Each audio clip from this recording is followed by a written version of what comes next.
The world is full of wonders. Magic is waiting in small moments. And monsters might be watching, just out of sight. But if you're looking to find them, adventure is waiting to happen. You never know who you'll meet along the way. We are the Storyteller Squad.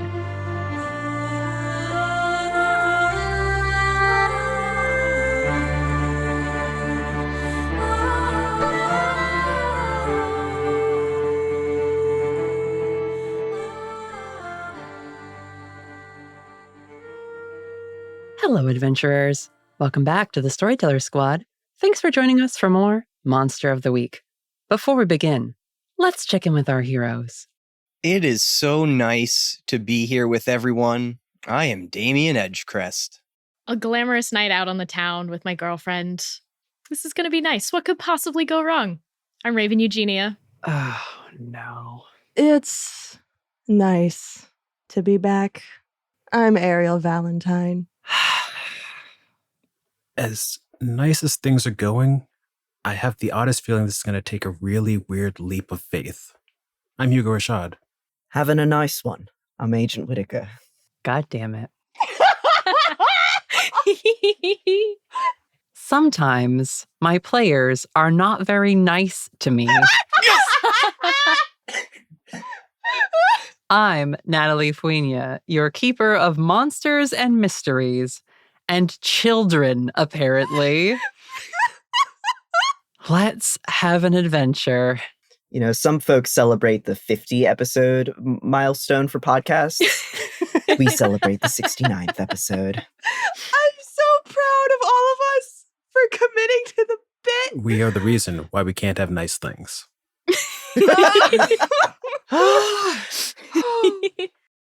Okay. Last time, our heroes reunited for the first time since Amity Starnbrook had returned from the Havens. They threw a party to commemorate the return of their friend and caught up for the first time in a while, with Hugo having also been a bit busy and unable to visit the members of Rogue Team, and Rogue Team needing a few days off after a very difficult case with the Artifice Witch and her gang. However, Hugo and Damien had been doing some late-night snooping around the Pearl District near the Deep, the newly renovated casino and nightclub belonging to King Octopus. And they discovered that the explorer-adventurer Aaron Pike has been doing contract work for the infamous crime lord. Meanwhile, at the agency, Rogue Team were approached by one of their Selkie co-workers saying that a friend of hers was in trouble.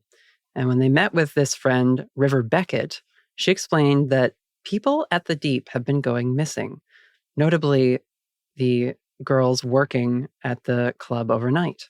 And she worries that she may be called up for whatever job these other sirens, Selkies, and merfolk are being asked to do. So she asked if they could try to retrieve her Selkie coat and contract in order for her to quit.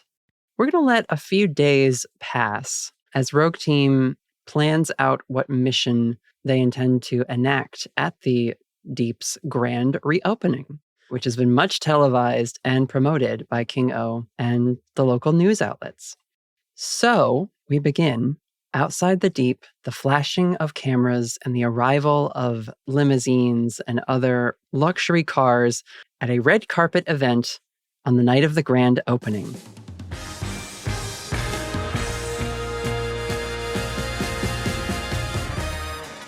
Many local political figures are here, as well as local celebrities, and even celebrities from far off have come to enjoy this grand reopening and celebratory gala at the Deep as King O opens the casino officially for business. Hunters, who would we like to see arriving first? I think stepping out of the limo behind director Olivia Easty is Agent Lonnie Whitaker. He's dressed in a very nice black suit, directly inspired by the Alexander McQueen 2020 menswear collection. Look it up, it's worth it. It's so nice. Specifically, it's got these long trailing black lapels with some black on black embroidery. I'm imagining a little like lotus pattern sort of creeping its way up these trailing lapels. He's got his long hair done back in this elaborate sort of updo with like half a dozen little pearl pins sticking out of it. And he's got a very nice like mother of pearl bolo tie. Ooh. It's the deep, baby. We dress on theme.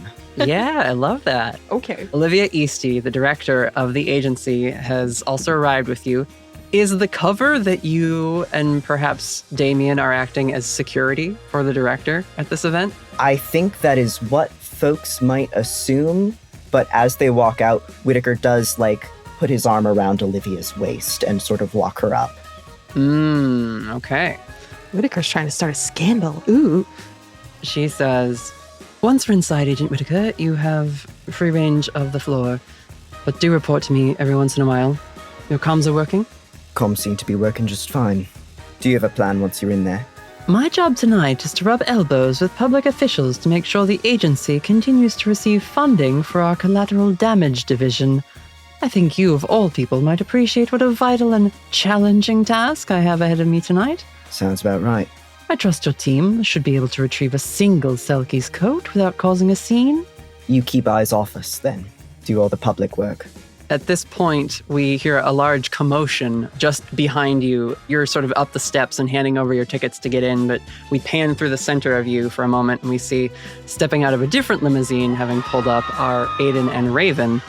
And we'll cut to their description in a moment, but Olivia glances over her shoulder once, looks at you, and says, if I'm the agency's biggest distraction tonight, something has gone terribly wrong, Whitaker. And she will smoothly leave being on your arm and begin to mingle at the party herself. I'm sorry, are we too distracting? Taking too much attention? Keeping eyes off of these two is going to be literally impossible. I mean, one of them's glowing. We see Aine is dressed in a fairly simple gown, but it is completely gold and gives the effect of being like a liquid gold as she moves. There's a very long and billowing pleated lower skirt portion to this dress and a rather simple fitted halter top for the rest of it. She's got gold glitter on her cheeks, which reflects anytime she allows herself to glow, which she does almost instantly as she steps out. She is fully unglamoring for the moment and appearing in sort of her illuminated celestial form. Once she's out of the limousine, her wings also manifest in a flash, and she offers her hand to you, Raven, to help you step out of the car as well. Would you like to describe your look? So Raven's wearing a very simple, very sleek black dress. It's cut straight across, like off the shoulders, and has a floor-length black lace like cape coming off the back. Super like form-fitting. It's hot, but it's so simple. Her hair's in like Hollywood waves. Her makeup is like a super clean cat eye, bright red lipstick, pearl earrings, and she's got long black gloves on too. And probably some like interesting big like chunky rings to go with it. Yeah. If we're describing like Aiden's jewelry, she's got like laurel leaves like as hairpins like in her hair. Yes. And she's also like let it fully down rather than like tying it in a pony or something like that. It's just also curled up and fancy looking. Anyway, continue. I realized I didn't give her any accessories. Raven definitely helped her with the glitter and kept being like, no, it's not too much, I promise. And kept putting more on and dusting it like all across her shoulders and like down her arm. She's so glittery. Yeah. Metallic makeup, like eyeliner or like gold liquid on the eye crease. It's so much gold. Yeah. When Raven steps out of the limo, she'll take Aiden's hand and link her arm with hers before they go walking together. As you two are walking through this sort of like cordoned off red carpet approach to the actual entrance, there are several photographers and paparazzi who hold microphones out and try and flag you down for a statement. Agent Eugenia, Agent Brightwood, a moment every time. Can you talk to us for a brief interview? I think Raven would hold back a little bit, but kind of She'll slow down and see if they shout out any interesting questions. I don't think she's gonna fully stop for like an interview, but Sure. like, all right, they can have like a comment or something. What do they have to say? She's interested. Okay, sure. So here's a fun little bit of quick group play. I would like you all to ask one of the paparazzi questions posed at Raven and Aiden. Oh no. Be as spicy or media cruel as you would like to be. Natalie, I needed a couple hours notice if I was going to do this. This should have been homework. Stretch your improv muscles. Come up with it now. Hit me. Here, I can start us with a softball question. A young reporter from an entertainment program pushes her way to the front of the crowd and says, Agent Eugenia, I can't believe it. Are the rumors finally confirmed? Are you two here together tonight? Raven will kind of scoot Aiden a little closer on her arm in like a very affectionate way and nod and smile and like look at Aiden. She's being very lovey-dovey and very cute, but like a little demure about it, like, yeah. I think Aiden also just like flashes a full smile. And you do that thing of like, you are sort of posing because you know the photo is going to be printed. Oh, yeah. So you sort of like lock eyes in a very like, we think we look cute right now, so let's look cute for a minute. They hold it for just a second longer than you would if it was just fully natural. Yeah. Yep. Mm-hmm. They let a few flashes go off before they move. If they do give that confirmation, I feel like a reporter would call out, how long have you two been official? It's been about 2 years now. Agent Brightwood, over here. Clamoring from the crowd. So much buzz. Agent Brightwood, how many human partners have you had? Oh God, now it starts to get invasive. Humans is boring. How many partners have you had? Aiden goes to answer, and before she can, another reporter chimes in. Can you comment on your alleged relationship with Coraline Duskhart? Do you find dating a human is easier than a commitment to another immortal being? Whoa. I think Raven's smile kind of goes from natural to like forced for just a second, and then she goes back to smiling naturally again, but she kind of grits her teeth just a tiny bit. Aiden is fully like stunned into like the brazenness of these questions as they get more and more like targeted and direct. Like, how did you have these ready if we only just confirmed this? It's been 2 seconds. Yeah. There's also like the awkwardness of like you hear some buzz and like you see a few couples down the red carpet, like back more towards where you get dropped off. Coraline is getting out of a car with Phoebe Wickett and Rihanna. It's gonna be so much worse for Coraline when she gets here to the paparazzi. Good luck, girl. Good fucking luck. Yep. Miss Eugenia, quick moment. Sure. How do you feel being responsible for the recent schism within the church?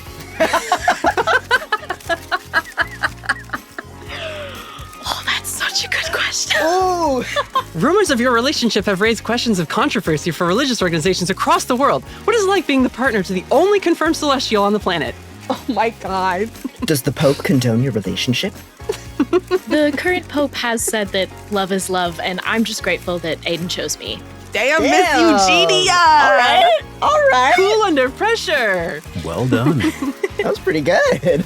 I think at that, though, Raven would start to, like, inch Aiden along to get them away. Like, okay, we're done here. Once you say that, it's a little bit of like an emotional bolstering for Aiden. And she says, I feel extremely honored to be Raven's partner. As I've said before, I'm not affiliated with any belief structure or human religion.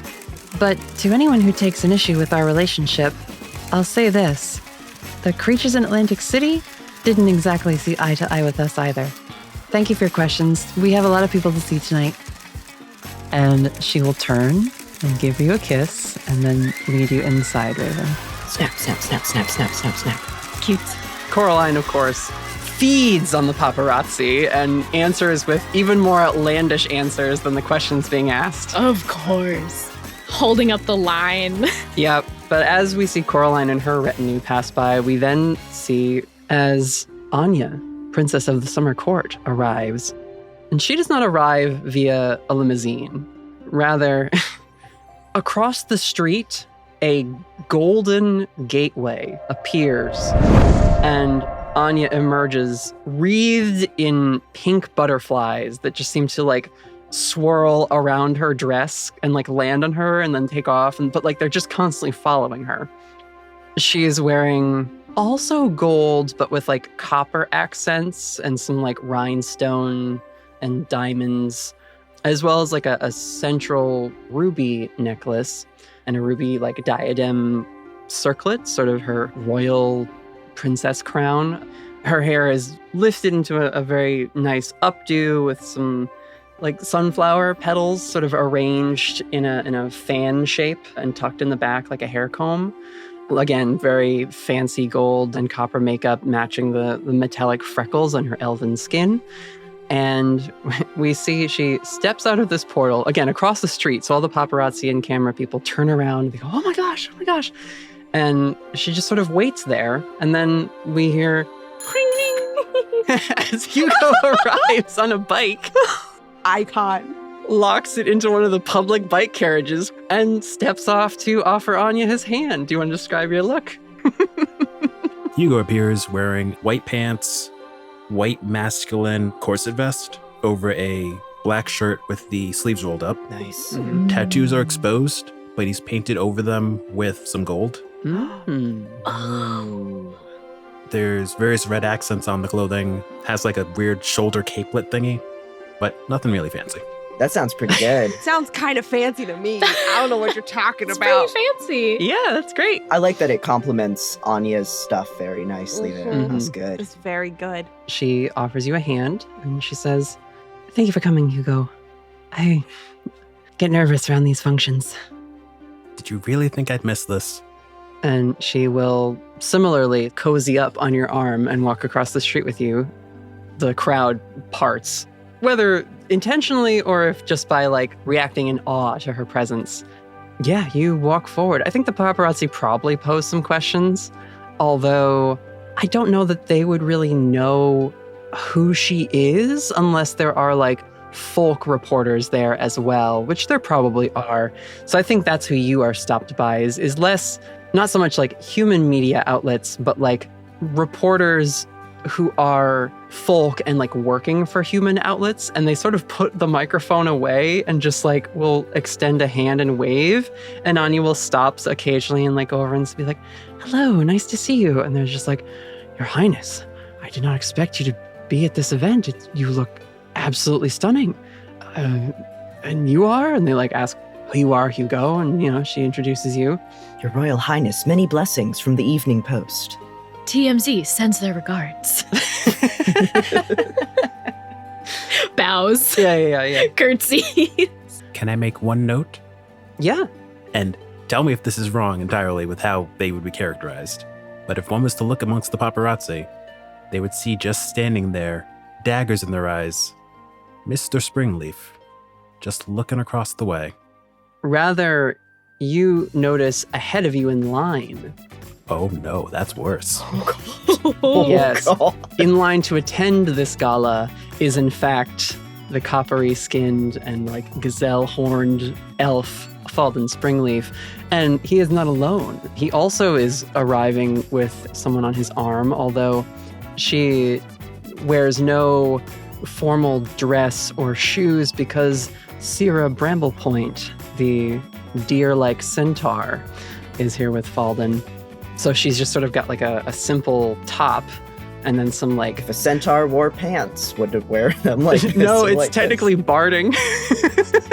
Like you would have on your, fancy knight's horse. Just like... And honestly, a lot of what Sierra is wearing is it's ceremonial armor. And she carries what looks like a magically condensed staff on her back, sort of slotted into a leather holster of her armor. It's polished up to a shine and has lots of intricate scroll work in the design of it. I think this is actually the first of Sierra we're seeing on screen. So to describe her a little more, she has dark, straight hair, simply cut, but in a way that like nicely frames her face. She has pointed ears that creep out from the sides of it, as most folk have.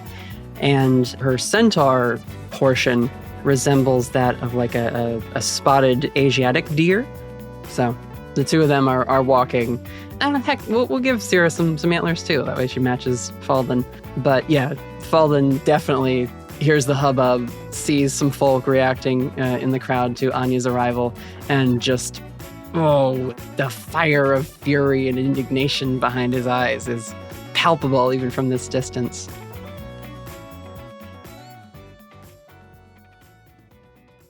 Valentine, do you approach publicly, or are you going to try and sneak in after like the opening has sort of settled a bit? I think she approaches publicly and tries to blend in with the crowd of people that are going. I think she found like a couple to trail behind, one who wasn't stopping too much for the paparazzi. They maybe just like stopped, took a picture and moved on. And so she just kind of trails behind them. She doesn't really acknowledge the camera. She might like turn a glance and give like a little smile, but she does, by some manner, have a ticket. And so she turns that in when she arrives at the door. No problem. Yeah, I think what it is, we see, the couple that like was ahead of you. They go to check in, and of course the guy is like fumbling around in his coat and seems to be like being held up. Yes. If these tickets don't have names printed on them, she totally swiped his ticket. Yep. So there's this like whole thing. They're sort of ushered to the side to try and resolve the issue, but you just flash the ticket you nicked off this guy while in line, and security lets you through. Yeah. Oh, to give description. Yeah, describe what she looks like as she steps inside. Yeah. We'll follow Val as the last of the crew for now to arrive, and we'll get a pan up of you from like the inside of the deep looking out. So let me back up a little bit, and we'll trailing behind this couple who like poses for like one picture and then moves along. We like don't see this figure at all. She's going up the red carpet. It's when she gets to the door and you see just this gloved hand a ticket over to get access. Yes, perfect. Camera pans over. We see this like smirking, dark gray to light silvery haired young woman. Hair is like cut into a sort of sleek asymmetrical bob, and like the shorter side is tucked behind one ear, showing simple pearl drop earrings. And we see this sort of like golden collar like necklace around her neck with a little bit of pearl inlay near the outer edge.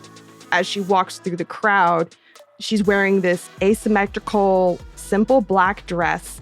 There is a slit going up the left leg, and the neckline across the top goes up and diagonally across her chest and then wraps around to then form like a sleeve that goes down her arm and encases her arm once again and comes into a black gloved hand. Similar to Raven, she's got like a dark red lip going on, and she's got some very femme winged eyeliner to like really bring out the drama in her eyes. And that's our disguise this evening. We love it. Yeah. As you look into this party, Val, you see, as I mentioned, several notable figures. Several figures you recognize from your line of work. As we look into the interior of the deep, there's the classic glowing underlit lighting on the bars, illuminating all the bottles of alcohol. There's like tiles on the floor that sort of illuminate pathways through the otherwise dark carpeted areas where there are gambling tables set up and games already beginning and people laughing and carousing in these VIP booth areas on different raised and elevated platforms throughout this main central chamber. The central aquarium tank, which has been expanded to rise up several stories into upper levels, as well as it used to descend down into the deeper sections underground in like the subfloors of this nightclub. It is a hive of activity as servers walk by carrying aperitifs and little cocktails in small disposable glasses. The excess and glitz on display here is indicative of people who have come because they have too much money and nothing better to do with it than to risk it in games of chance while getting drunk and talking to people who have acquired their money either through legal means or not so legal means. And it doesn't really matter because once you get that rich, you're all sort of complicit in the game of capitalism. Eat the rich. That's some motherfucking ideology, baby. There is no ethical billionaires. There's no ethical casinos. No, there really isn't. Anyway. The camera catches a spinning navy blue chip as it's caught by Damien, who is wearing a gradient yellow at the top to dark green at the very bottom suit. So it goes from yellow to lime green to dark green at the bottom. and a red tie. And as he catches the chip, he activates his earpiece. Shh. Agent Edgecrest reporting in. Preliminary sweep is looking good. I have already managed to turn my white chips into a navy blue chip, and since they get better, the darker blue you go, I'm doing pretty well. Let me know if you see a black chip. They're rumored to have that Stuart Semple super black. Okay, anyway, the mayor of Portland is in, followed by the chief of police. Drake Fowler's here. Keep an eye out for him. He has a thing about like collecting people or something. It was a while ago that we chatted. Let's see. Oh, Miranda Rashad is here. Yo, you know she's Hugo's mom, right? This is crazy. Olivia Eastie's in, so I assume the rest of you are probably scattered about. I'm at the far end by the blackjack tables. We see at this table playing hands another figure, a tall, masculine individual in a stark white suit with like a gold clip on their pocket over the breast and a like gold metallic tie. They have a ruddy maroon skin tone and bright, shining, goldish amber eyes on a black sclera and very neatly done sort of fade hairstyle and a neatly trimmed and maintained mustache and anchor beard combination. It's the Tony Stark beard. Yeah. And he's just sort of sitting there also with a large stack of dark colored chips. As Damien has said, the chips here at the Deep go from a lightish white blue all the way down to like a pitch dark to simulate the levels of the ocean. Going deeper and deeper, the wealthier the chip counts for. That's pretty stylish.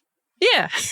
That's a vibe. But yeah, this figure playing across the table with you, Damien, is flanked by two brick house individuals in like even more basic security suits than like a typical Eastie agent would have. Sunglasses on the both of them, but they have even brighter red skin than this other individual and also sport forked devil tails and tiny horns on large square foreheads.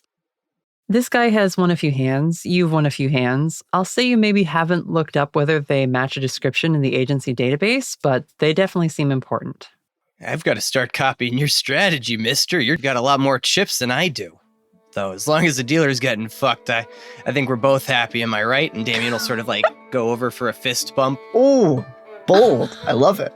Fucking Damien. This individual gives a curious eyebrow raise to you. The security almost step in between as you like raise a fist towards this person, but the gentleman sort of pushes his entourage behind him and just picks up one of the chips, sort of taps it on the table musingly, and he says, "I find the secret is to start with more chips." I'll keep that in mind. I'm Damien Edgecrest. Hope some of that luck rubs off on me. And Damien will clink one of his chips in the table in like the exact same way that he did. Oh my god. Some things never change. The man smiles a toothy, bright smile, and he says, "A pleasure to meet you, Mr. Edgecrest. I am not in the habit of giving out my name, but you may call me Meridian." Nice. That's cool as shit. Fuck. Excellent. Well, Meridian, nice to meet you. Cover names are really cool. I've got to look into doing that more often, but it's nice having a public face, you know? Tonight is a night for public faces. Enjoy the game, Mr. Edgecrest. And he like taps to call another card as the next hand is dealt. And we will cut over to whoever else wants a moment at the casino. What do you guys do as you arrive and meander about? As Whitaker walks through the door, out of his little breast pocket, he pulls Theo's glasses, clicks them on, and says, "How's the view, Agent Devon?" We hear in a radio over your earpiece, Prithee Devon calling in, your person in the chair. "Ooh, nice digs! Yeah, here's your heads-up display." And whoop, whoop, whoop, whoop, whoop, whoop. Your vision also populates with little like focus things on like people of note, and their name pops up above their head, you know, classic agent vision. You see many of the people that Damien mentioned. You quickly clock Mason Wright, acting as part of the security detail, wandering around the casino, checking in with people. You can see on a balcony, one of the raised levels, having just stepped out of the aquarium through like a pressure chamber type situation and shaking some of the moisture out of a dark navy blue suit. No shirt underneath, just the suit jacket and otherwise slick pants and shoes, is King Octopus, or as he has become publicly known in Portland, Jonathan King. Emerges from his aquarium tank seating area and steps out onto the balcony to welcome everyone to the evening's festivities. He grabs a glass of champagne and he calls out over some magically enchanted loudspeaker, "Guests and friends, welcome back to the deep. Thank you for coming out to celebrate our grand reopening. We hope you all enjoy yourselves in the new upper levels with games and fine dining, or return to our lower level lounges for a more classically intimate and private experience, if you've grown accustomed to the depths." Morgan Wright, the Gorgon wife of Mason Wright, but who often acts as King O's sort of +1 for these types of events, is sort of like just behind him, and he reaches a hand, somehow gets it around her waist and pulls her forward to this like mic with him. Ew. We'll have live music all evening and chances for formal dancing. And just to keep the atmosphere light and friendly, game limits are set at 500,000. I'll be available throughout the party if any of you would like to speak on business or pleasure. An open invitation stands cast. I am so looking forward to the chance for socializing with so many of ye tonight. Morgan forces a smile and waves to the crowd with King O before the two of them step down from this balcony and begin to mingle.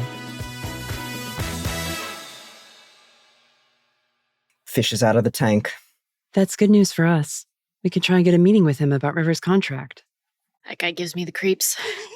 Mel's just nodding emphatically. When he put his arm around her, I was like, ew, biggest ick. Ugh. Ew. Smack him in the Ew. face, Morgan. You deserve it, girl. Yeah, he's a piece of shit octopus. We know this. We know he's bad. Just ew. So wait, are we legally trying to get the contract? Aiden just pitched that. I mean, you're here to try and get the contract somehow. It's however you want to do it. We need comms chatter, so. Gotta keep our options open. I assumed we were trying to steal it, but the fact that he just showed up is like, well, maybe we could just talk to someone. I was gonna say. You would know from River that she signed a hiring contract when she was taken on here. But that counts as a deal among the folk. So I promise I read the mission briefing, but who's the Meridian? you say quietly under your breath, I guess. Yeah. Oh, did he walk off? He could have, sure. He wins a couple hands and then says well, I think that's enough of a warm-up. If you find me later, I'll be at the tables where there's a bit more skill at play. Ooh. And he goes off to the poker area. Natalie, you told me briefly about the Meridian when we were planning season 3. Mm-hmm. The tiny bits you told me, are those things Whitaker knows? Probably. Yeah. You hear Whitaker over the comms. The Meridian's here. That's interesting. I hope it's a power play and not a potential team-up. He's like a rival smuggler from last I checked. Or at least deals in, transporting valuable items. Prithee gets over the comms. They say, the Meridian is one of the criminals most embedded in the shipping district in Portland. He brings in all sorts of illicit materials on various shipments that he's paid off the workers and dock workers for. Is he still doing drugs and narcotics, do we know? Or is it just a little bit of everything these days? Yeah, his empire spans pretty much everything illegal. Narcotics, weapons, even spell components now. Do you want me to keep eyes on him, or can I investigate the slot machines? If those are the two options, guess which one I'm going to pick for you. Which is why I gave you those 2 options. On it. If you want to try and get him talking, find out why he's here. All right. I gotta refresh the order of the hands in poker. It makes no sense. Give me a minute. Raven, anyone you want to go talk to who's here? You do have friends at this gathering, right? That's true. Coraline's here, Phoebe's here. In fact, Raven, why don't you roll a sharp check? You can ask questions from investigate or read a bad situation, depending on which one you think is more appropriate. It's a 7. I kind of have 2 ideas. One of them is like really fun and juicy, and one of them is practical but boring. And I don't know which one to do. It's your call. Okay, I will do the fun one and ask, are there any dangers we haven't noticed? I think you've been watching King O since the announcement. You know, it gives me the creeps. Oh, she says that out loud to Aine, quietly. Yeah, no, Aiden nods. She's like, yeah, he's terrible. I mean, Ugh. But you also see on like those raised levels, sort of skywalk areas of the upper levels that sort of skirt and travel around the aquarium, are 2 other familiar faces. Marissa and Tomas Ramos are here. Oh. And they seem to be very intentionally working their way towards King Octopus, Huh. as if to take him up on that conversation he offered. Did we know they were going to be here? Yes, because this was their mission originally. Oh, that's And right. then That's we- right. Okay. We So got it's- tacked on when the Selkie came to us. Yes. So it's not a surprise that they're here, but it is weird they're heading straight for Kingo. Mm-hmm. Gross. Are they part of our comm system, or would they be on like a separate channel? It would probably have their own channel, though you could probably try and you could sit there and keep guessing through the different channels to try and connect.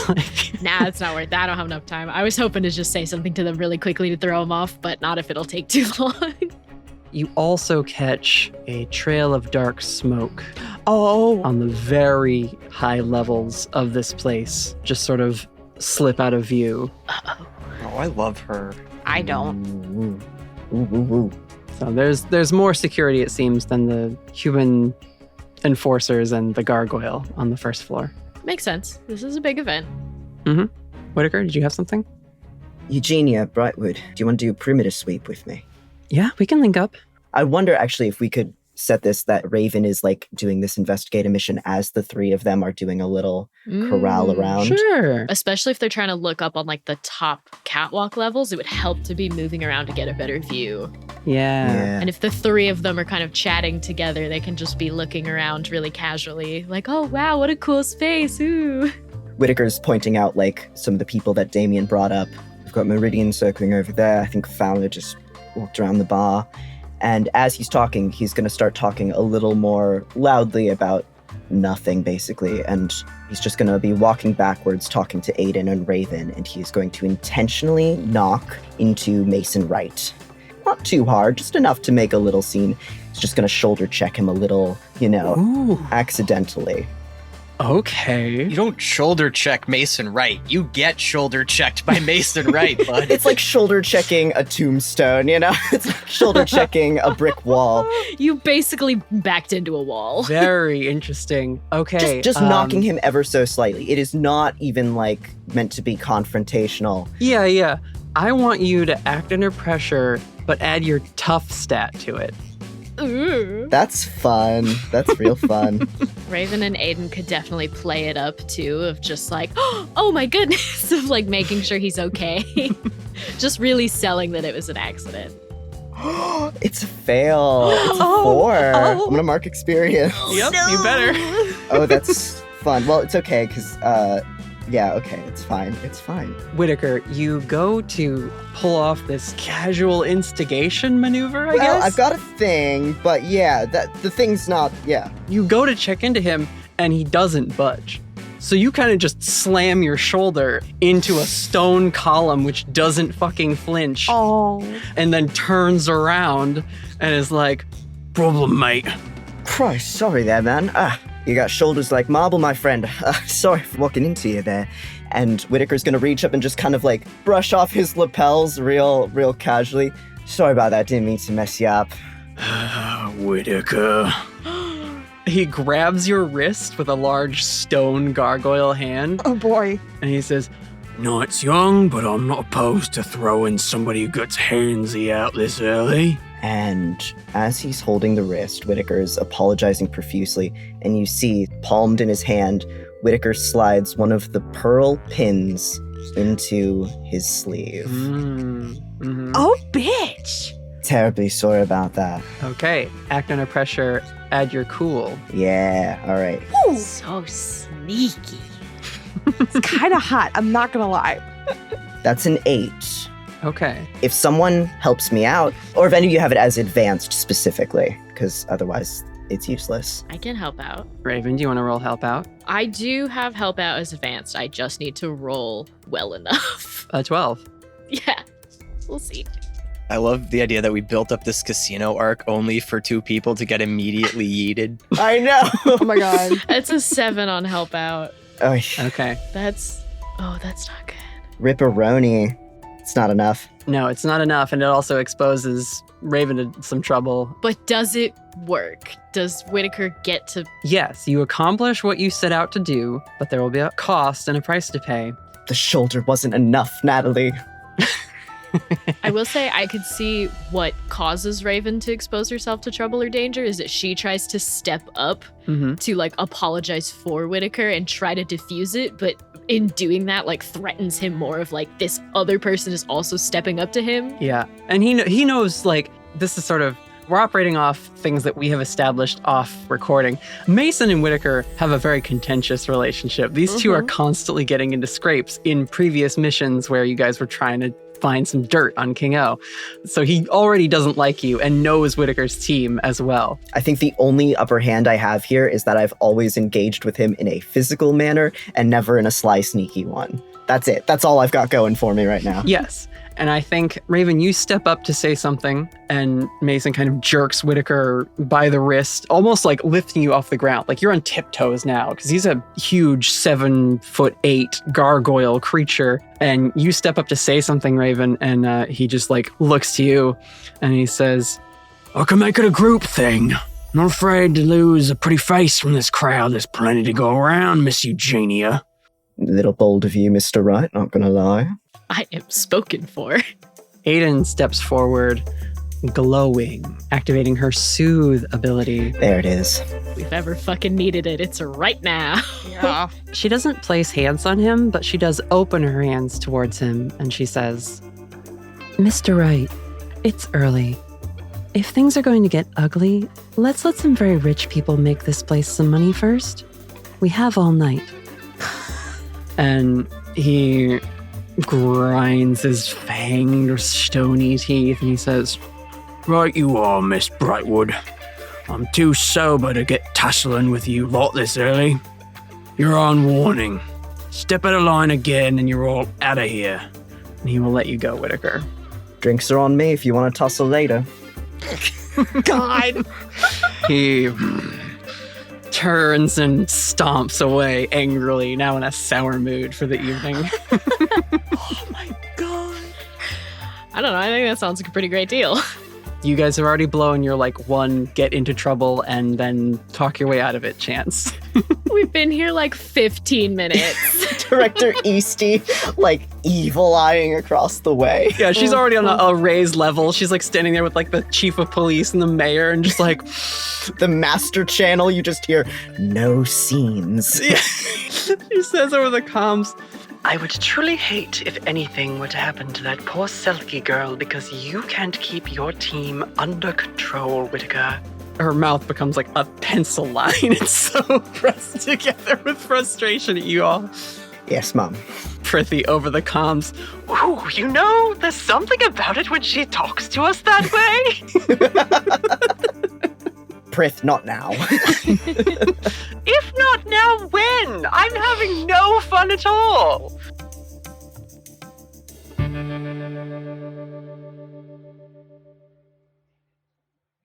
For the moment, I'd like to jump over to the kitchen of the deep, where we see a tall automaton in chef's whites barking orders to the kitchen staff as these little plates of appetizers and small bites and tapas are being sent out. I need protein to pick it up. You're all an embarrassment. What is this? What is it? Would you serve that? Are you mental? Play it again.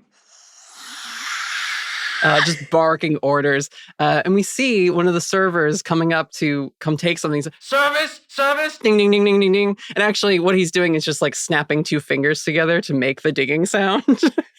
I cannot handle automaton Gordon Ramsay. Gordon Ramsay, but the RAM is in all caps. Oh my God.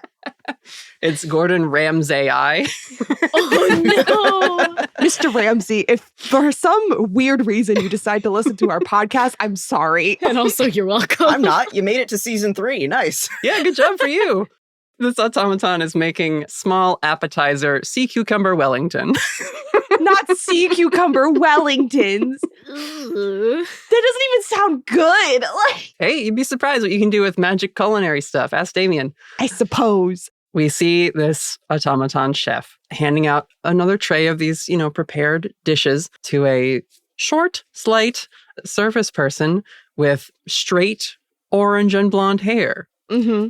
Amity, would you like to describe what you are doing here and what's going on? Yeah. So at some point during the week, the mission got mentioned offhand to Amity. Mm-hmm. And Amity was like, oh, I can help. Everyone was like, no, like it's an agency thing. Like you really shouldn't come. It's going to be crazy.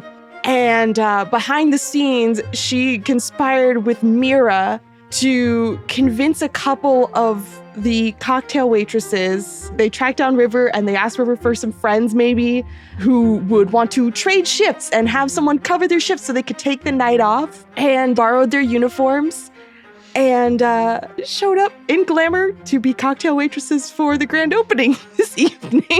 I love it. So you're just in the little, staff uniform. She takes the tray and she goes, yes, chef! And she takes off. Yeah. Before Through he the can look double at her. swinging doors, Mira Mhm. walks in, her little deer hooves clopping on the kitchen tile. And you can see she's getting too into it. She's like, oh God, I'm so in the weeds. All right, I'm gonna go take my smoke break.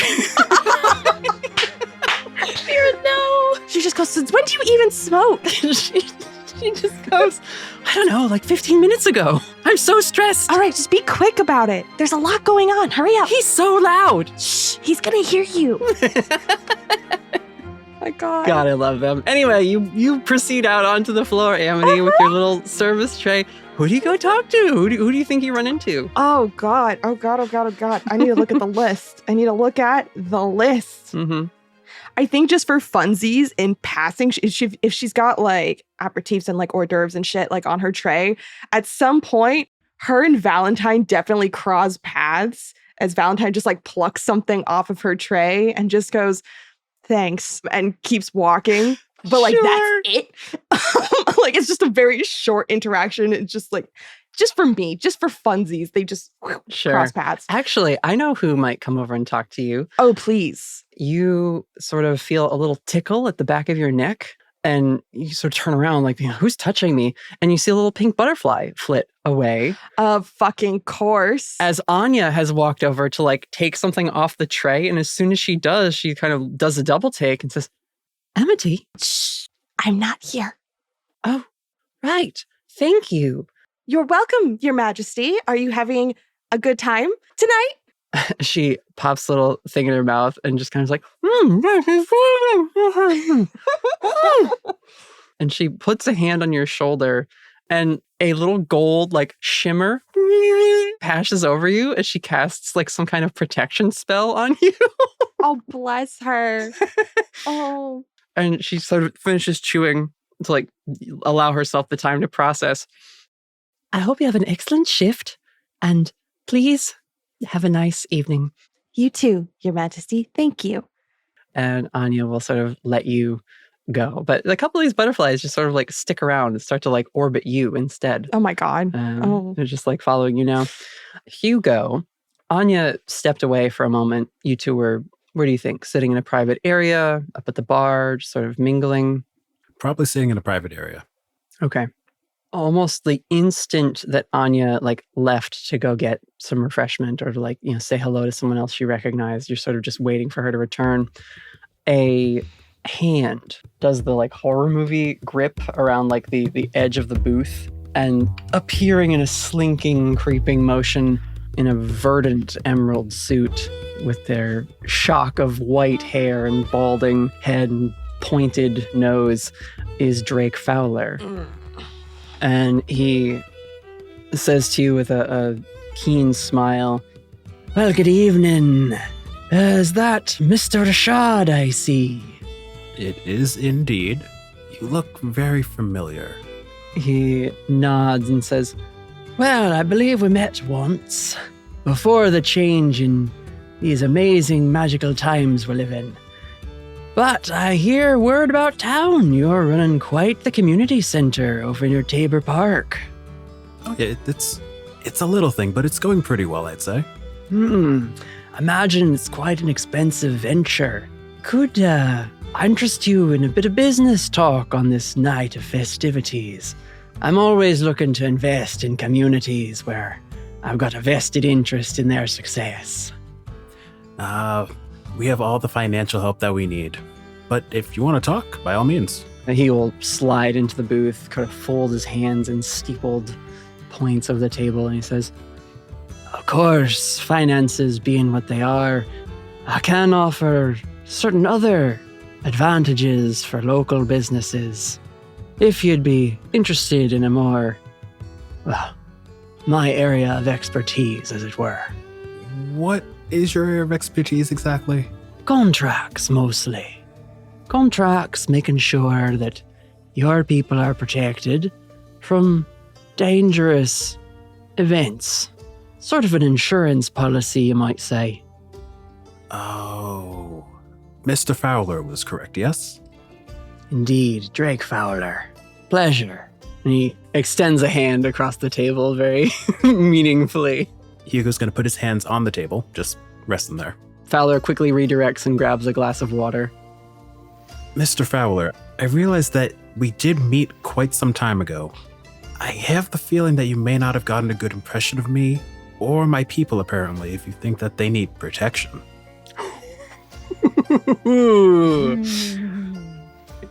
He sort of, his lip curls a little, and he thinks for a moment. He says, "Indeed, I have heard you keep quite a fitness program going there at your center. I wonder how late those programs can go, though, you know? I mean, in the evenings when everyone's gone home for the night. You don't want vandals coming by your place. I can ensure that your block remains clear of trouble." Oh, trust me, Mr. Fowler, we already have enough trouble that we deal with, and we handle it pretty well, I'd say. They are there every single day. They're almost staples of the community at this point. He furrows his brow as you continue to stonewall his offers, and he says, "Well, sounds like you've got everything there all tied up with a nice bow. But I'll leave you my card in case things should get more difficult and you find yourself in need of a little extra help." And he pulls a card out of his sleeve and slides it across the table to you, where it says Fowler's House of Desires. Oh, I have heard of this place. I heard you guys were having some difficulties with some bird brain employees that were losing their teeth all the time. Interesting. Hugo, roll manipulate someone. Ruin his whole night. That's gonna go perfectly fine. Nothing could go wrong there. That's a 5. Oh, come on. Oh, no. Yep. You see an emerald flash cross his vision. Oh, bitch. And Drake Fowler, who up to this point has remained fairly amicable towards you. He's trying to make a business deal. He's trying to lure the manager of a community center into one of his traps, but he has to make it appealing and inviting because that's how you hook people in without a lot of trouble. You mention the employee and the specific issue they might be suffering from, and his whole body language changes. The shadows in this VIP area lengthen and darken and deepen, and he stands looking down at you almost fully like silhouetted at this point, eyes glowing, these bright, verdant flares. And he just says, I wouldn't know what you're talking about, boyo. I'll see you around, Mr. Rashad. The light returns to normal as soon as he speaks, and he steps out of the booth as Anya returns. And he gives a little hat tip, though he's not wearing one, and says, Your Highness, and moves away through the crowd.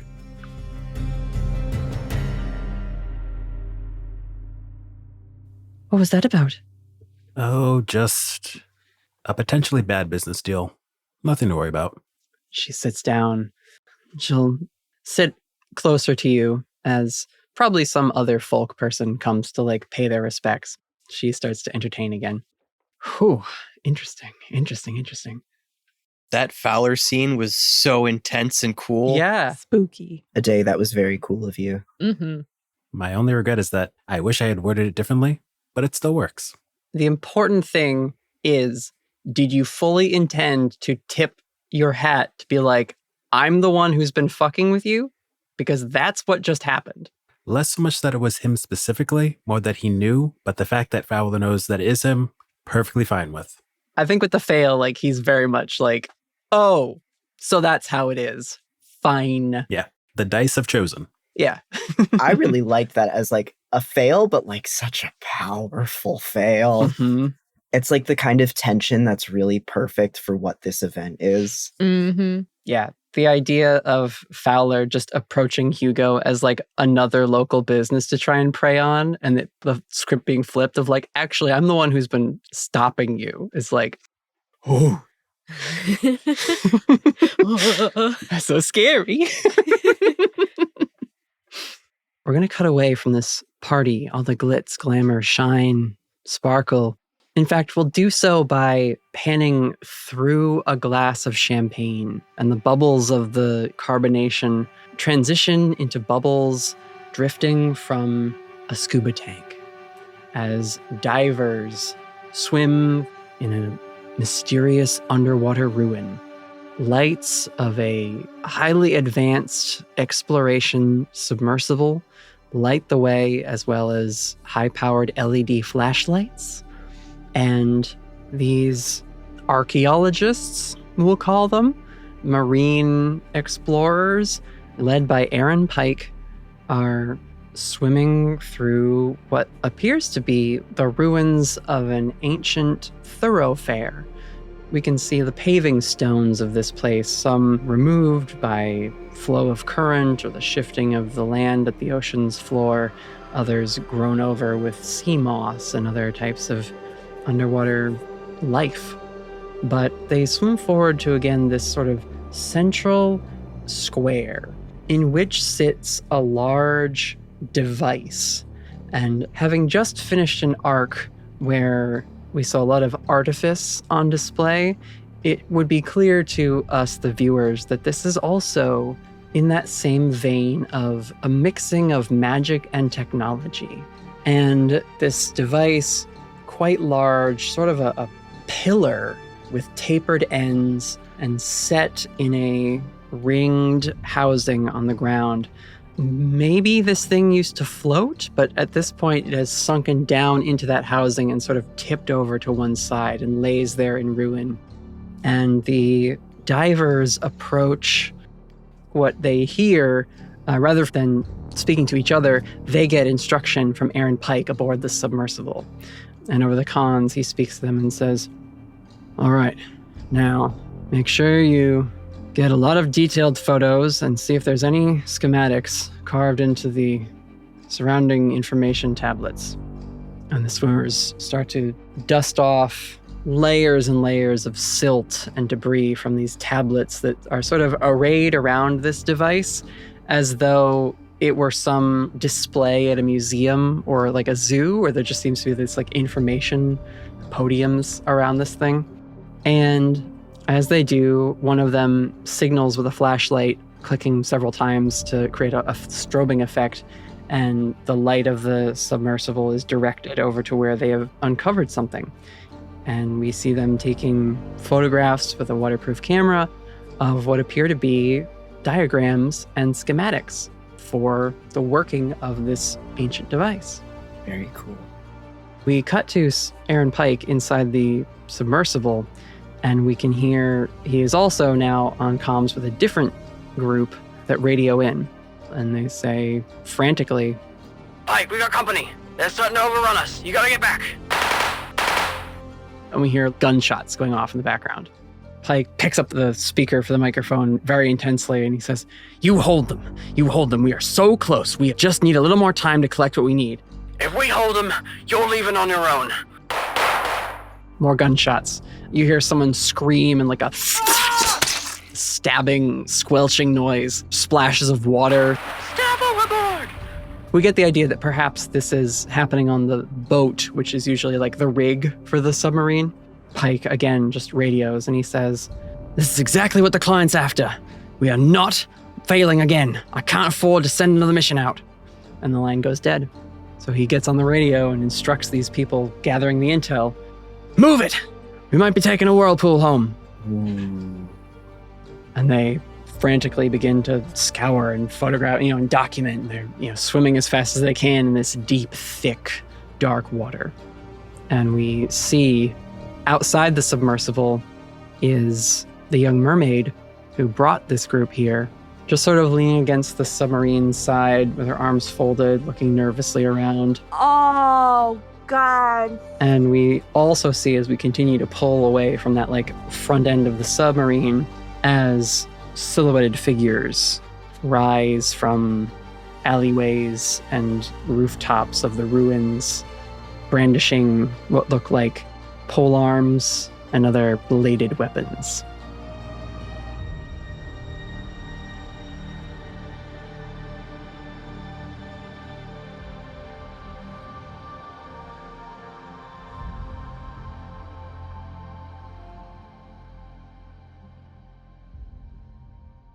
Hello, adventurers. Thanks for joining us for another episode.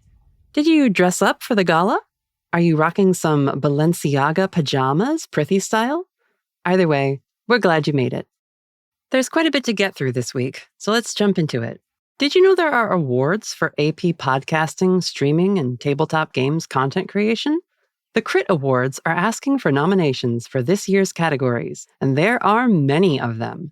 We'll include a link to the website in our show notes, but head on over to critawards.org and vote for your favorite shows, players, characters, and more. The initial round of nominations will close on May 31st, so get your votes in now, and maybe we'll see you for round 2.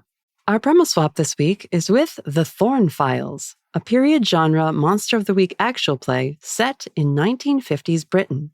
Let's check out the promo. Hello, this is Annabelle Thorne, current head of Thorne Investigations, a paranormal investigations company set up in Edinburgh. I'm here to tell you today that monsters are real, and have been real for centuries, only they've been hiding. We don't understand why they're coming into the light now, but if you see anything, if you hear anything that makes you think you're in contact with one, tell us. We can help. I have a few agents in the field just now, Evangeline Lane Fox, Peter Anderson, Vera Bright, and for better or worse, my niece, Tabitha. Don't hesitate to tell us.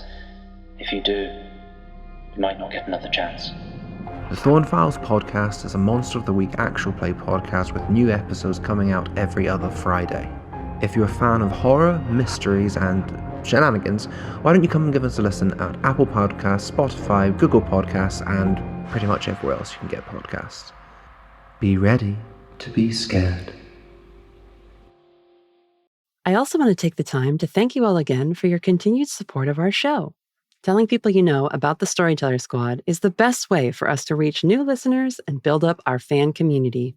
Our dramaturge, Ash, was telling me the other day how they are witnessing the show get spread in real time, as friends they've told are telling other friends, and they've all begun listening together. Stories like theirs mean so much to us, so thank you for getting the word out. And if you've already told every single person you know, you can always tell a stranger by leaving us a rating or review. The stars you send us are the digital equivalent of a personal recommendation, because it tells the podcast platforms that our show should be offered to folks looking for our particular brand of storytelling. Speaking of community and coming together, you can use the invite link in our show notes to join our community Discord server. We host live premiere listening parties whenever new episodes drop. Some of our funniest members are sharing custom TSS memes, and you can join the spoilers discussion to freak out about the episodes whenever one really hits you in the feels.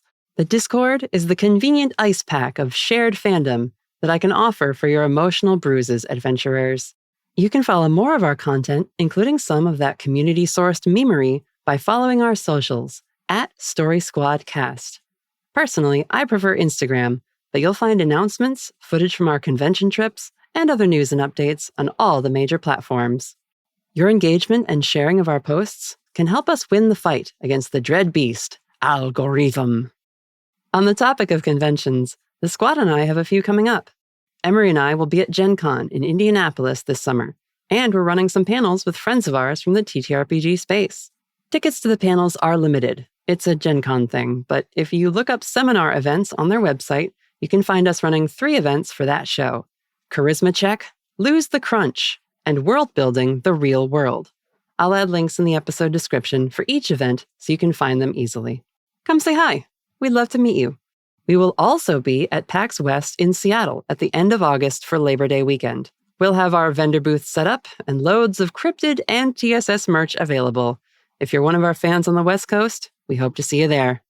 For everyone else, we're working on setting up our new website with a shop page to handle orders of our merch as well. We'll likely be doing some small drops every couple of months at first, just so we can group the orders and handle all the shipping at once. Seeing our adventurers in person at conventions has been a very surreal treat for us, but we are going to make sure that all of you will be able to take home what we've been able to make thanks to your support. This is especially a thank you to our patrons. All the costs associated with sourcing products, our travel and accommodations for convention trips, website fees, and art commissions, it adds up. Supporting our Patreon, even with a small pledge, is so appreciated.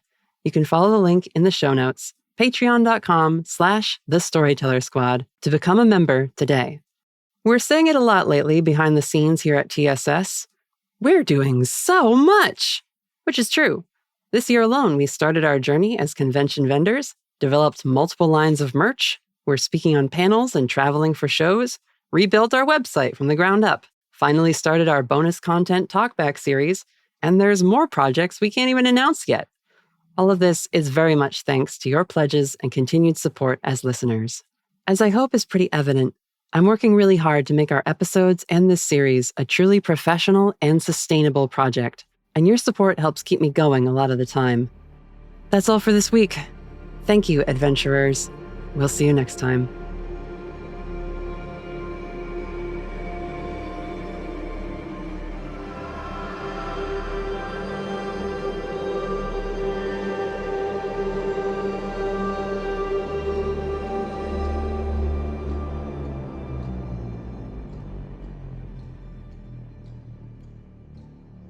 So now we will cut back to the party at the deep.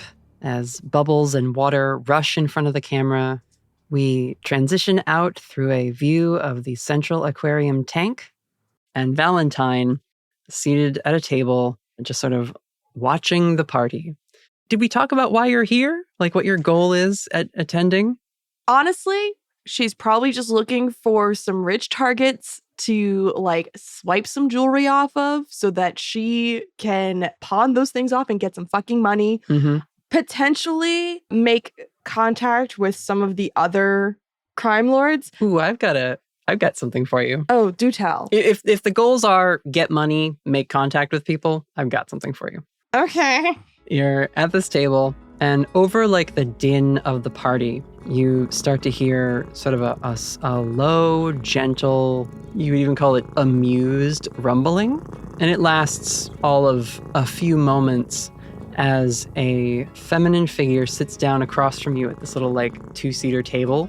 And you see Vanessa Black I knew it. has joined you here. An old contact of yours from the criminal underworld of Portland. Mm-hmm. Vanessa Black is a feline humanoid, her head appearing like that of a black cat, maybe a little hint of like big cat features, but mostly just a large feline humanoid with also these like obsidian black curling horns. Perhaps the best shorthand I can use to describe Vanessa is a tiefling tabaxi.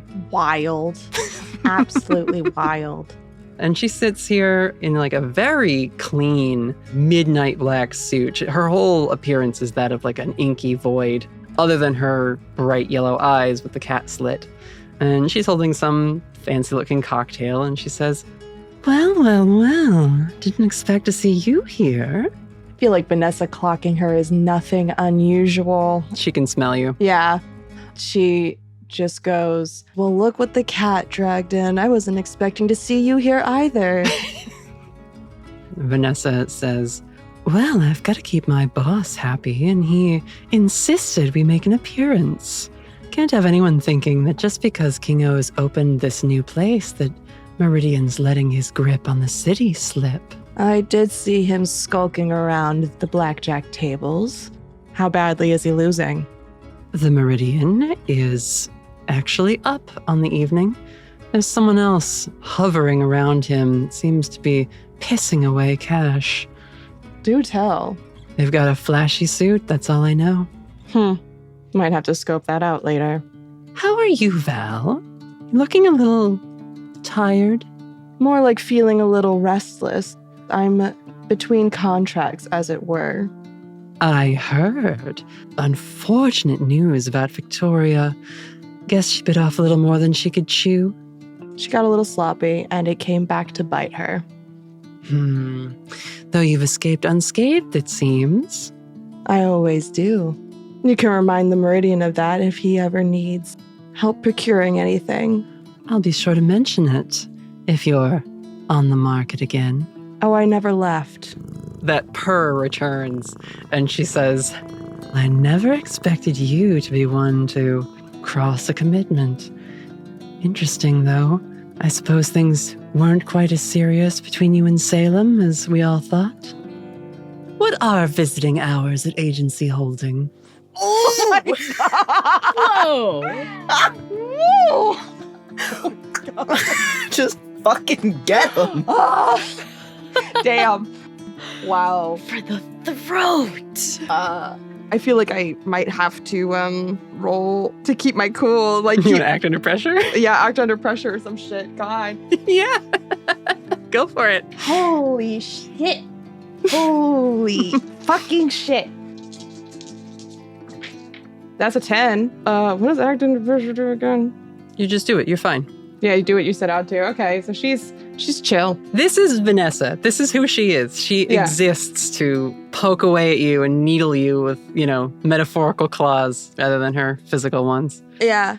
I think she just laughs out loud and doesn't really dignify it with a response. Sure. I'm trying to think of what sassy little comeback she would give her. It's fair to say that maybe Val is also drawing a blank, but keeping it under wraps at least. Yeah, I think she just laughs it off and just goes, if you ever decide to leave this industry, you should make an effort for some stand-up comedy.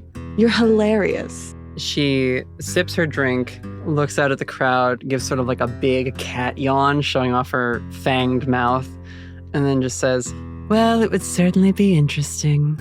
There's a lot I could speak on from this line of life, but I think I'll go mingle. I look forward to us maybe doing a job together.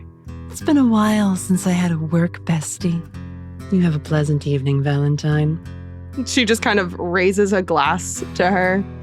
She will clink her glass against yours as she stands and then goes to leave as gracefully as she arrived. You watch her weave through the crowd with more speed than a person physically should be capable of, and it's just her ability to slink and move like a cat through crowded spaces.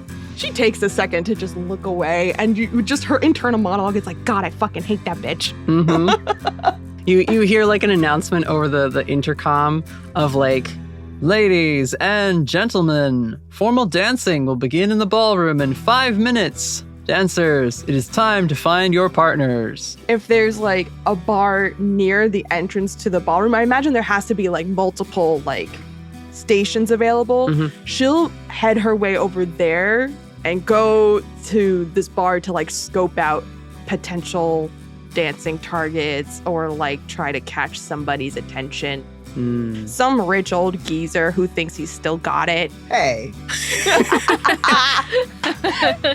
I was going to say, I think at the bar, you order something and like leaning on a different seat over from you, a woman with a colorful purple and magenta mohawk in sort of like a flashy...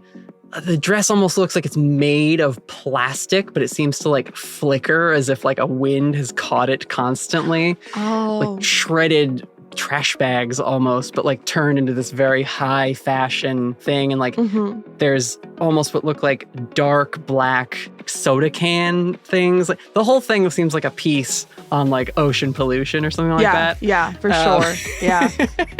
I was picking up that vibe before you even said it. Yep. And Coraline Descartes, noted fashion icon and online influencer, hears what you order and says, "I'll take one of those too." Bartender nods and starts preparing a second one. She kind of like lazily eyes you. Returns the gaze. Your drinks get set in front of you while you're still like kind of like locking, and then she like takes hers. You both like pick it up at the same time. Yep. Sip, place it down. And she just goes, "So who's your mark tonight?" Clocked. Oh my God. Can we just cut it there? Like I'm mind blown right now. I don't even, I think like literally, I don't even know if I want to like elaborate on this conversation. I think she just like, it's Cheshire Cat slow grin at her. And just like it turns to survey the room, and then we just cut it there. Like, oh, I love that. Yeah, that's great. That's it. Oh my God. Oh, Incredible. Icon, queen, Coraline Descartes, marry me. Oh my God. Holy shit. The Moth Mommy's vibe checks are always spot on. Ow. I hit my glass on my tooth. Oh no. Ow. I'm just too flustered by Moth Mommy, apparently. No, that's fine.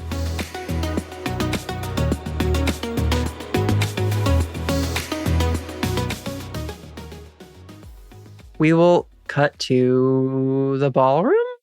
Raven, do you want to have a dance scene? Yeah, let's do it. I think once they announce that there's going to be dancing, I think they would kind of head over there. Okay. I mean, some pleasant waltz or something comes on. You know, it's like couples dancing, so it's not just like a, you know, mosh pit or, you know, a club. It's not like room. a club. Yeah. That's downstairs. That's downstairs, yeah. This is like a full, like, you know, half orchestra, like live music playing the different things. And you and Aine are dancing. Act under pressure. I was hoping you would ask me to roll. Yeah. I want to know how well they're doing. Right. I'll roll for her too. Oh, God. Please be good to me. That's a 9. You got a 2. Oh, no. That's Raven's funny. been practicing. Which becomes a 5. God. Wow. We never should have rolled. No, it's okay. It's okay. Here's what we'll do. Failing forward, right? You two are dancing fine. A 9 is perfectly fine to have said you've been practicing, etc., etc. They know, like, the basic waltz steps. They don't know anything fancy, but they just know enough to be able to... You're also, like, continuing to scope things out. Like, you're using this as an opportunity to see, like, who dances, who's talking with who partners up, right? The two of you are just sort of dancing together to get a feel for things. Now, we'll get to her fail in a minute. But as you're dancing, you're on mission, you're both kind of focused, but I think, like, the light of this like rosy colored ballroom area just kind of like catches for a minute. Aiden's like glowing. She looks at you. She smiles. She says, "Are you doing okay? There were a lot of paparazzi outside." Yeah, it wasn't as bad as I thought, honestly. You handled it like a champ. I was really impressed.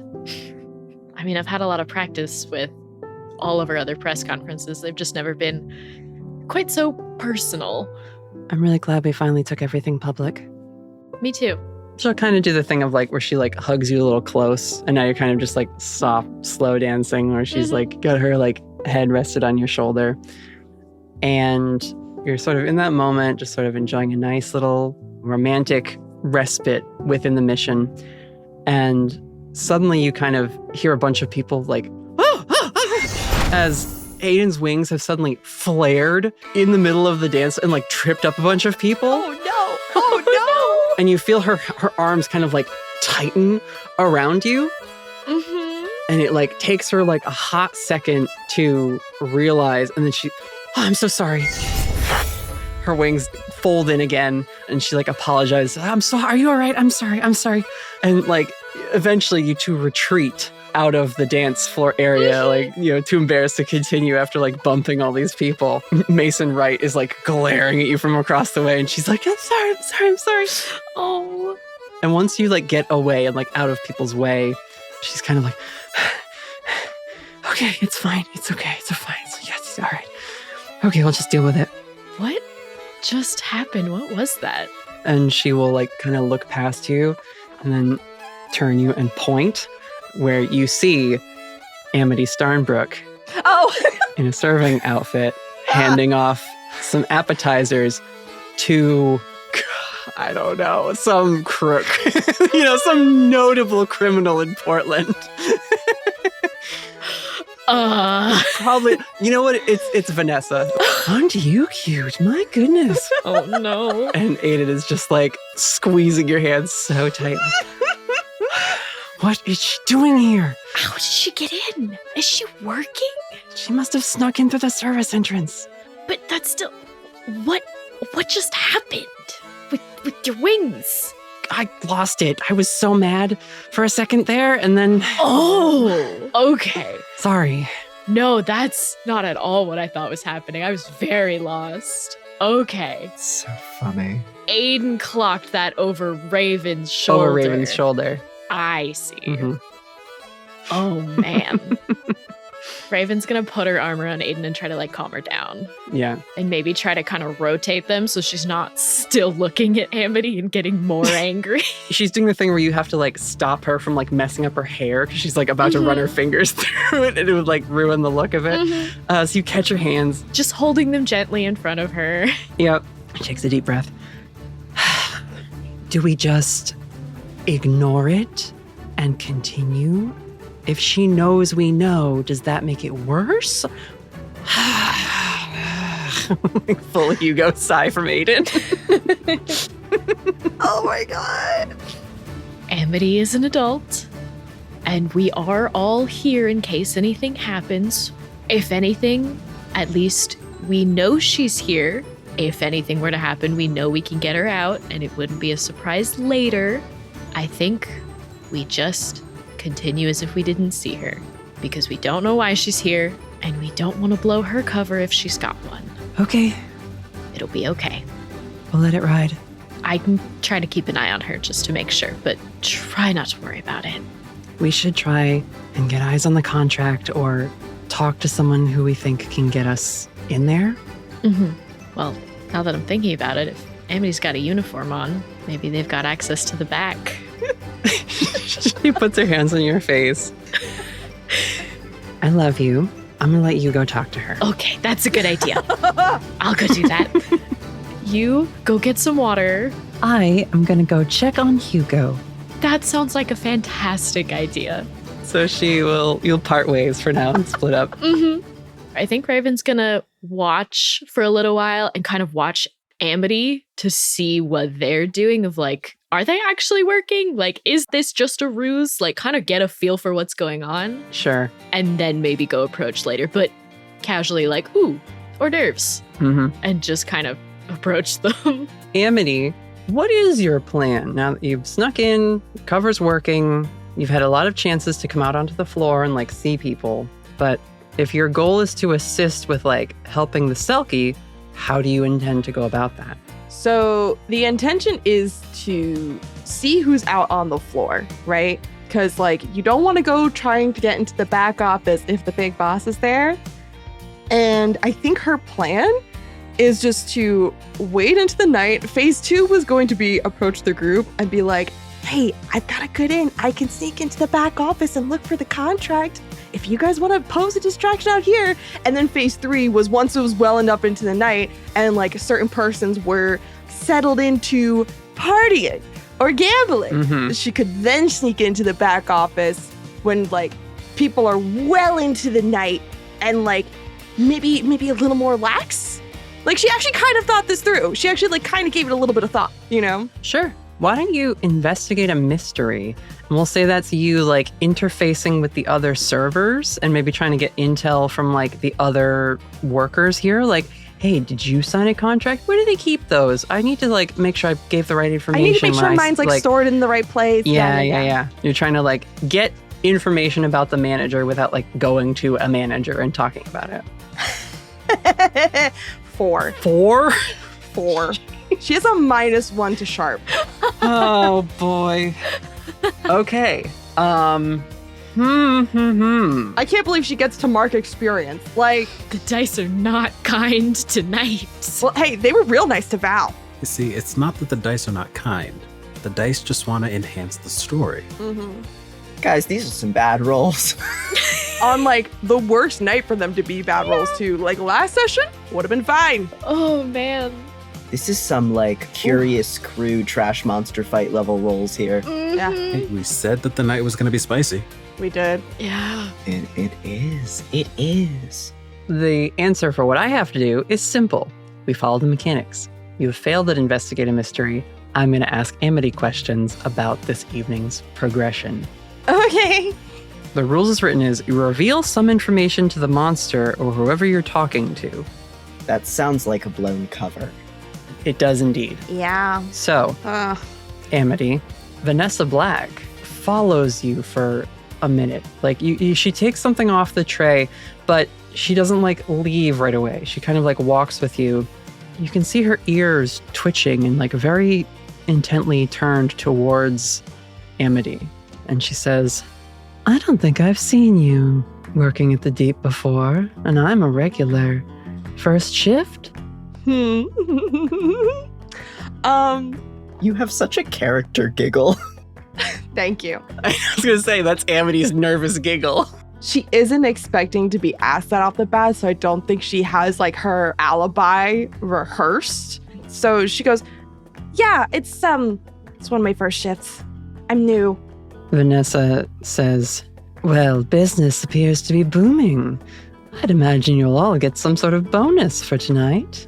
That's something to look forward to, isn't it? I think she is going to play a little bit dumb and be like, oh, bonus?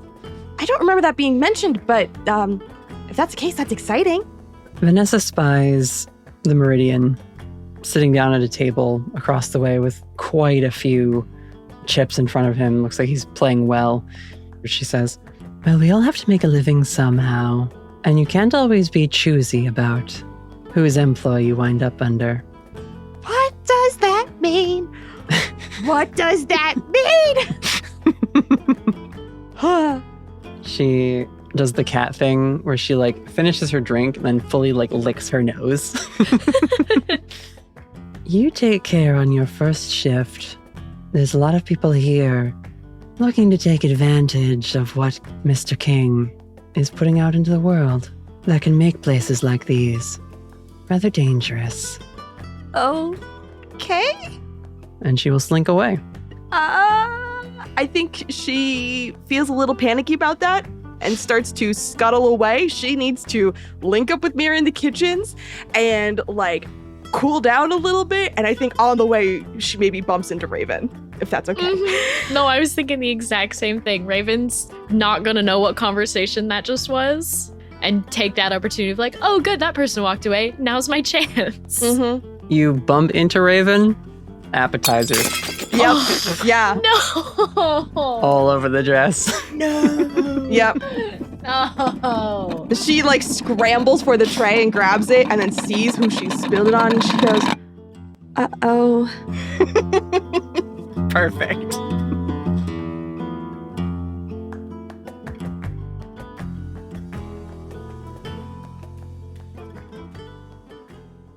We will cut over to Damien.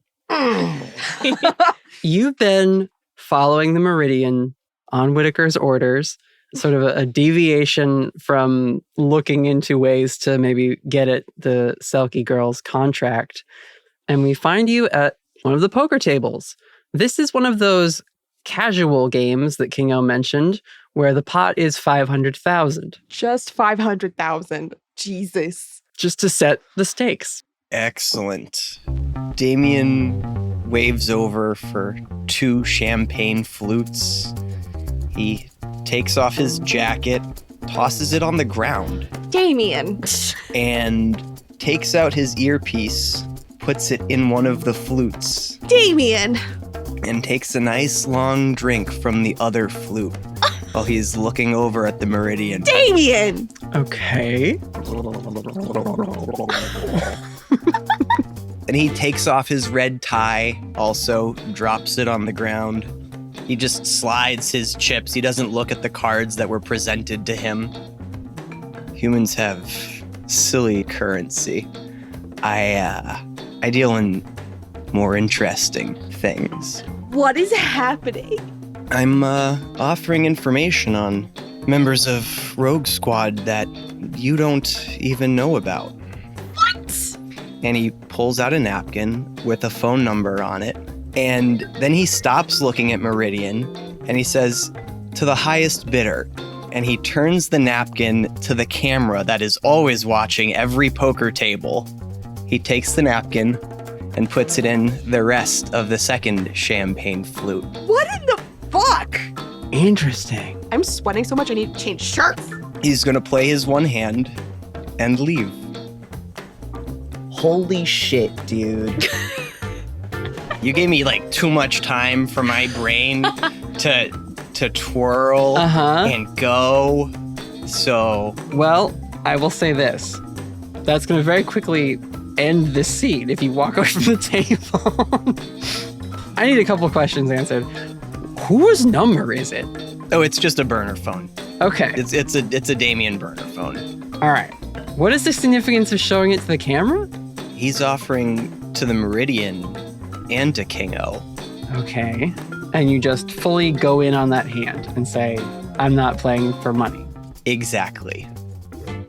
Okay. Do you want to put the number in the pot? That's also really sexy. But I like destroying it. You get up to leave the table, and you are stopped physically by 2 large hands as these 2 demon spawn bodyguards stop you from leaving.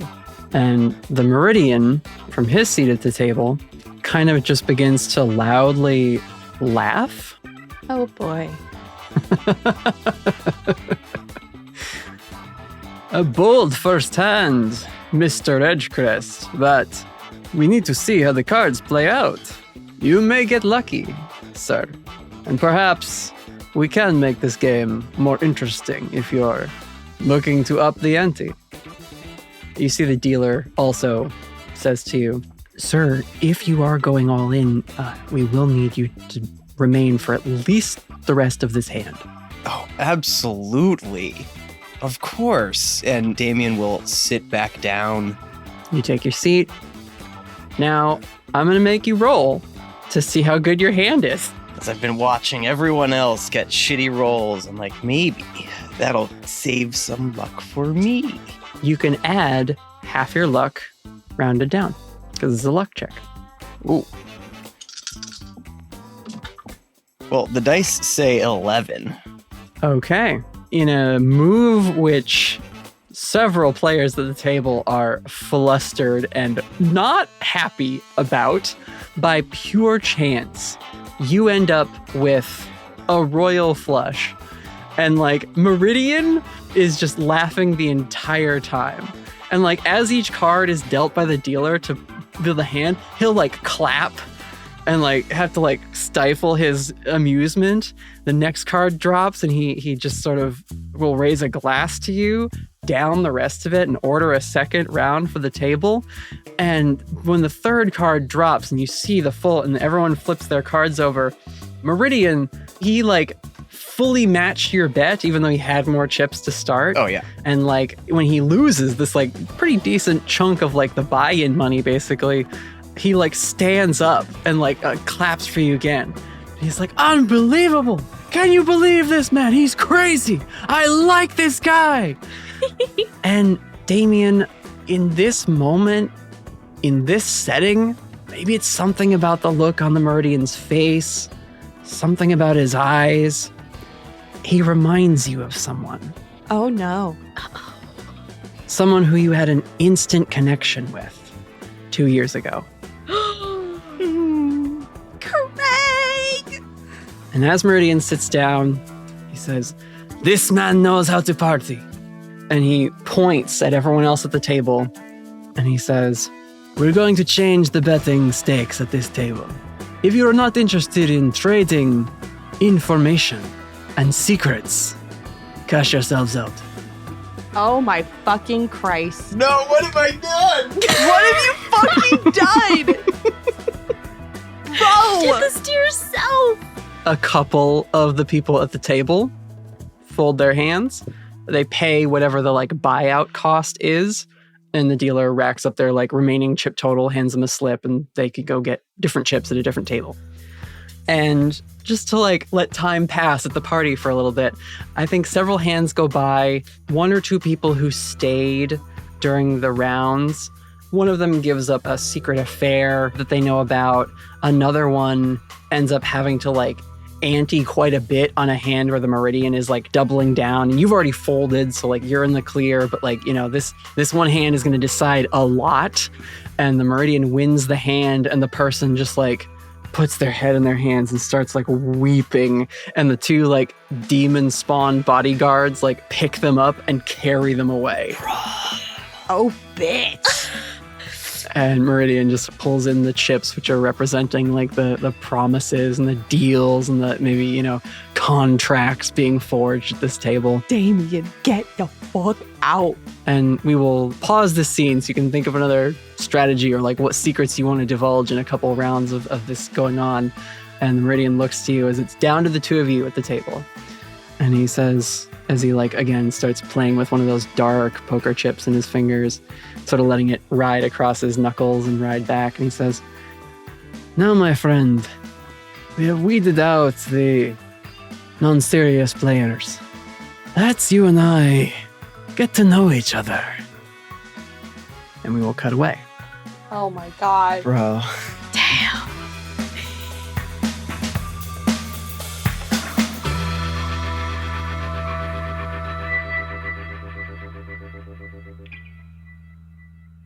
I want to check in quickly with Hugo.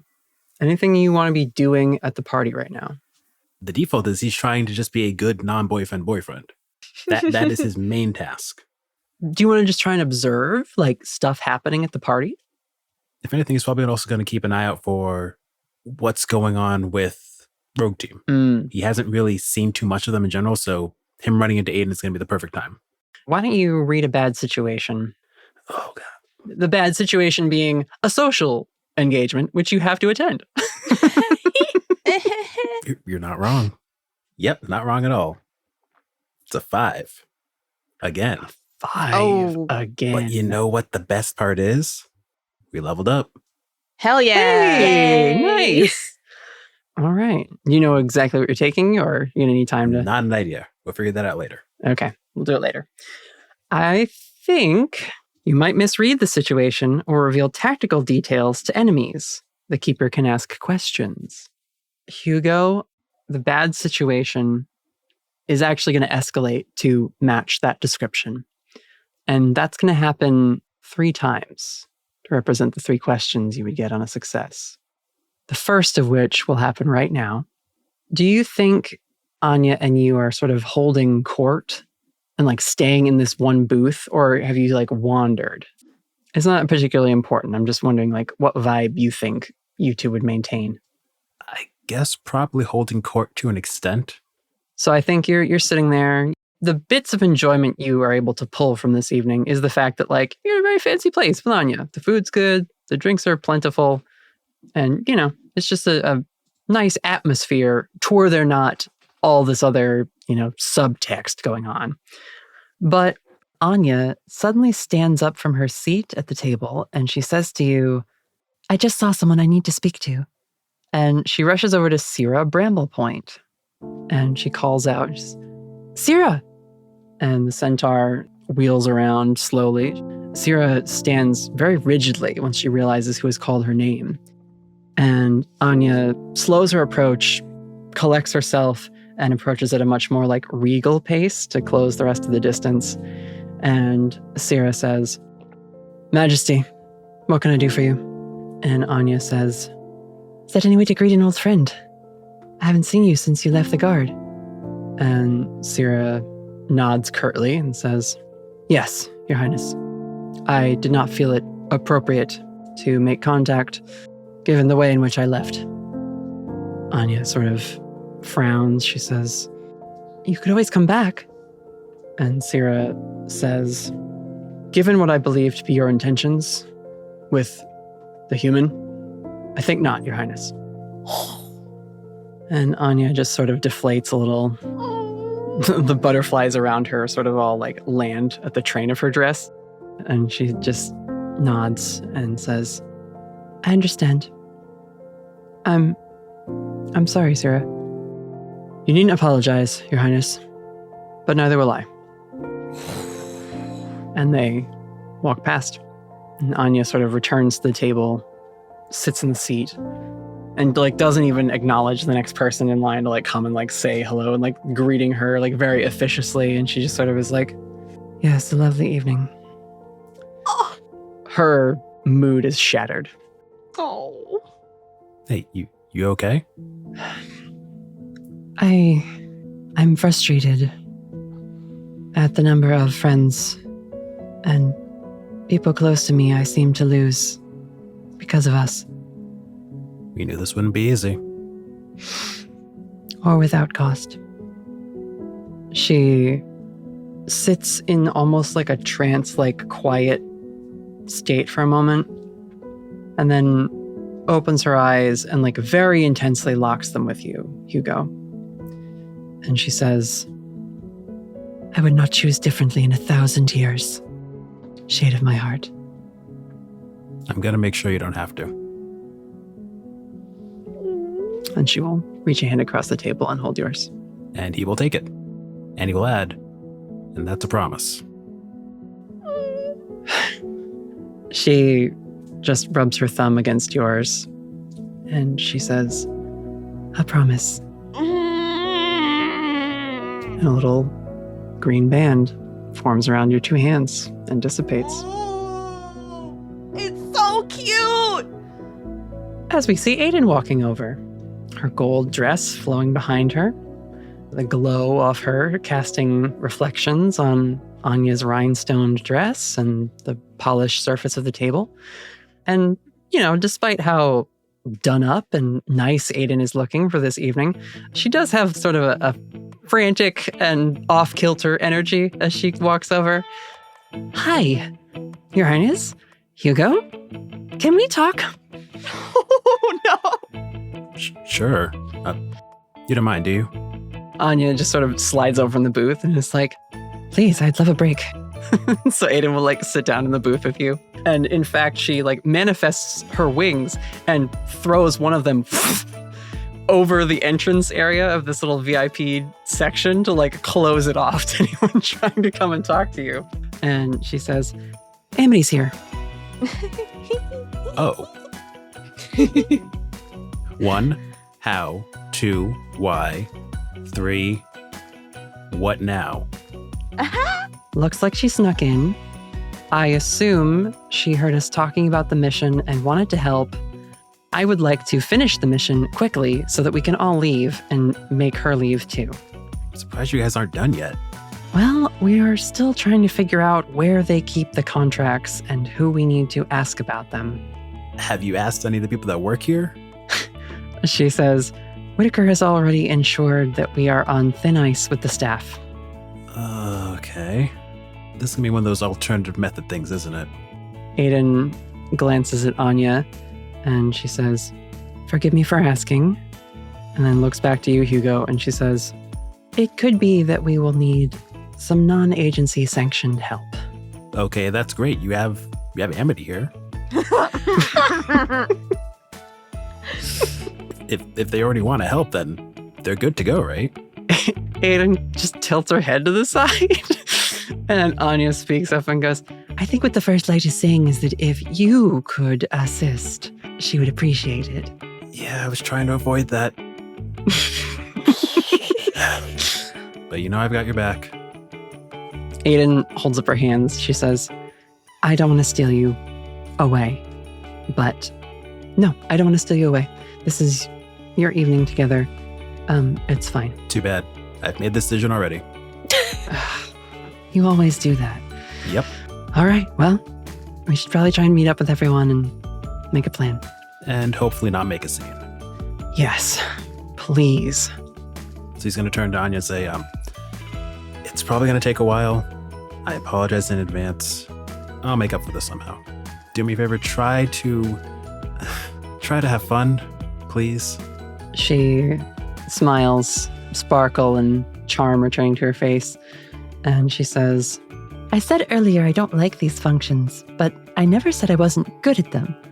Wait until you come to Savenweald. I'll show you how many people I can charm into attending me. Assuming nothing bad happens when I get there, sure. Oh. Aiden folds her wing up, stands, and you and she can start to go track down everyone else.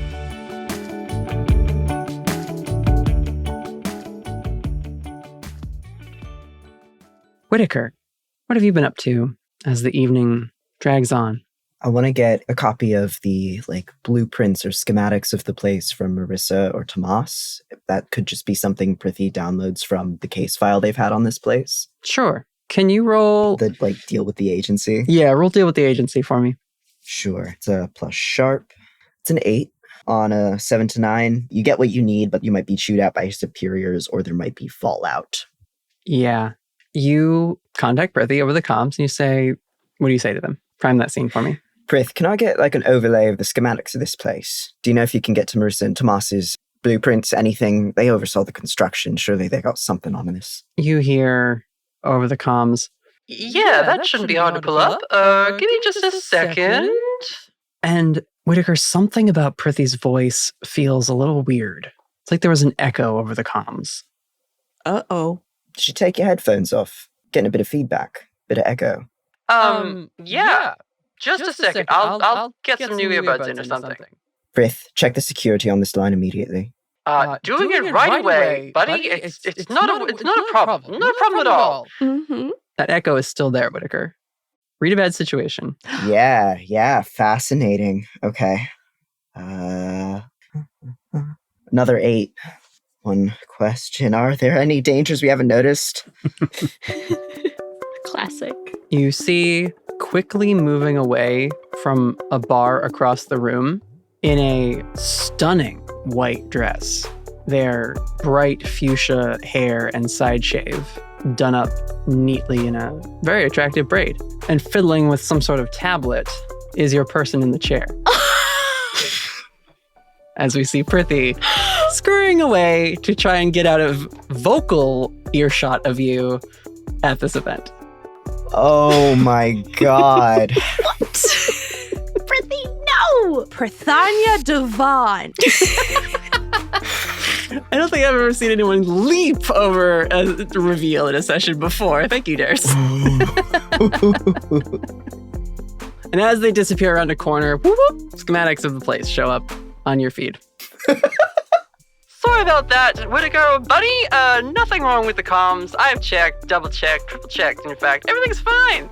What are they doing here? You're doing great. Have I mentioned you're doing so great? What are they doing here? That move with the gargoyle. Whew, amazing. Oh, you saw that one, did you? What? Well, Prith, unless you got patched through to the security cameras without telling me, not sure how you would have seen that one. Would you care to elaborate, or should I? Silence. You look good, Prith. Fuck! Oh, You see they emerge from a corner, fists at their side, like staring at you from across the way, and they just go, I do, don't I? and they give you a wink.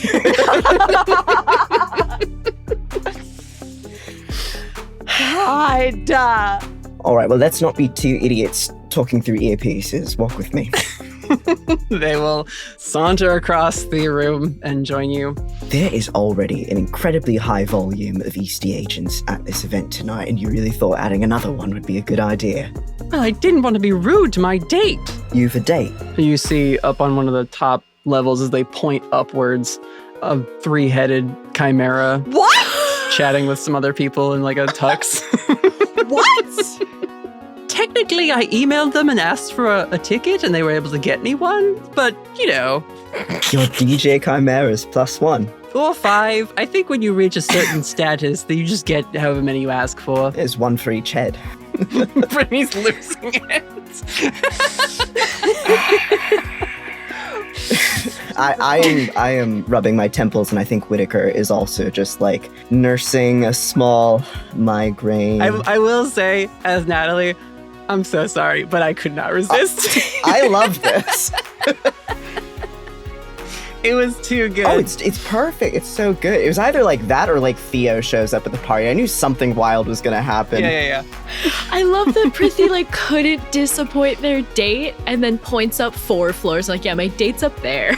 Yeah. I'm hanging out down here. The icon that is Prithvi Devon. Wow. Yep. They showed up and that was enough. Yep. You and Prithvi are walking. What do you do? Is there anywhere within the map that looks like back offices, file cabinet storage? I know that's hard to tell from a blueprint, but we can start to map out like a potential. There's a lot of employee area, right? Yeah. That sort of creates a compound out of this building, such that like probably the office building next door has been bought by King O, and there's just like hallways now that connect the two for like clerical work and the different like runnings of the various aspects of this entertainment venue now that need to happen. You imagine also that helps with running the books on the various, illicit activities that he's working on. He is a well-to-do enough criminal that he has sort of the faux corporate structuring to his organization that affords him. And I think what you would learn is that there are definitely offices where personnel records are kept. Not really anywhere within the club, but in an adjoining section of the building that connects to this one. So we've got potential ways in. I will now tell you the danger you hadn't noticed yet. Oh, it wasn't that? Across the way, you spot a figure with a dark dress, a long glove, and an asymmetrical bob, but a face that you at this point are very keen on recognizing, despite any disguise that might be applied to it. Yep. You catch Ariel Valentine, the person you let go, at this party where your boss is. And Olivia had said, bring them all in.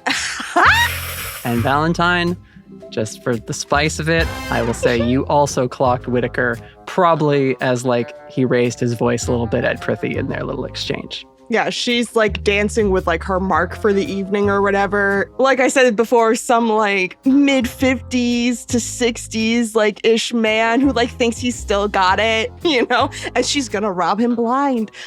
And yeah, she hears Whitaker and she has to like try really hard not to let her face falter in front of her dance partner, and she just kind of glances to the side. And can they like lock eyes almost? Can they do that? Oh, they do. I think that's dramatic as fuck. Yeah. Whitaker comes to a full stop and lightly stops Prithvi as well. Hold that thought, Prith. Tying up a loose end. And he beelines. Prithvi sort of watches you go, scans the room. Ooh, egg rolls. I think Whitaker fully like makes it to the dance floor, strides out, and I think he fully just takes Val from the partner she was dancing with. Ooh, yeah. I love that. I love that so much. Why don't you roll manipulate someone on this mark of theirs? Oh, yeah. Doing great on not making a scene, huh? Yeah, it's almost like I knew I could set that up as a problem for y'all. You're not making a scene. You're making a full play. We're in Act 2, baby. Let's go. So that was a 1. I rolled snake eyes and I have a -1 to charm, so it is a 1. Oh my god. Do I just use luck for this? Am I crazy? I say fucking go for it. Guys, it's Casino Royale. I'm Daniel Craig. Like, please, I gotta have like one good moment. You got it. Use luck. Just one. That's what they're there for. You deserve one chance to be cool as a treat. The dice were trying to be on theme and give you snake eyes, and it's not what you wanted. It's not the time for snake eyes right now. Sorry, dice. Sorry. You gotta use luck. Yeah. Oh, goodness. That's unfortunate. But it's fine. You're going to use luck and you're going to totally succeed. It's fine. I only have 1 luck left. I am 1 away from doomed. It's a spicy place to be in a casino. And the second arc of season 3. Very spicy. Very spicy indeed. Hey, Natalie, I have a request. As Whitaker swipes her away, can she swipe her dance partner's Rolex? Roll your burglar move. But before we resolve that roll, Whitaker, what do you say to this very offended gentleman? Give me your best James Bond. It's my turn to dance with this lady line. Pardon me, sir. We have a standing engagement. Ooh. The guy says, well, that's very irregular. Actually, with her, I think it's quite regular. He looks at you, looks at her. What'd you get on your burglary roll, Mel? She got a 10. Okay. I picked 3 from the list. Find what you were after. Get in undetected, I suppose. Mm-hmm. You know what? I think this is causing a bit of a mess. So I'm going to say get out undetected. Because she gets away with the watch, but it causes a bit of a mess because there's some social mess happening here right now. Can I posit that perhaps you don't make a mess, but you don't get out undetected? I'm curious. What does mess and detection mean to each of you? I think we're coming into some... Yeah. Mess meaning this interaction will end when it ends. It will not escalate or cause further trouble for you, but you're not going to get his watch. Even if I pick find what you were after? You found a mark, but I'm saying it fair. plays better into what Whitaker just said. I don't think that's irregular for her. And the guy seeing you about to palm his Rolex. Girl, you need a reason to make money tonight, too. That's valid. Yep, fine. That's fair. I'll take it. So Whitaker, you say that line. He sees her hand go for the watch and something like clasps it like to him. Kind of gives like a look between the two of you and says, I should report you. Head of security, I'll take care of it. And he nods and says, thank you very much, and leaves the dance floor. Walk with me. Oh no!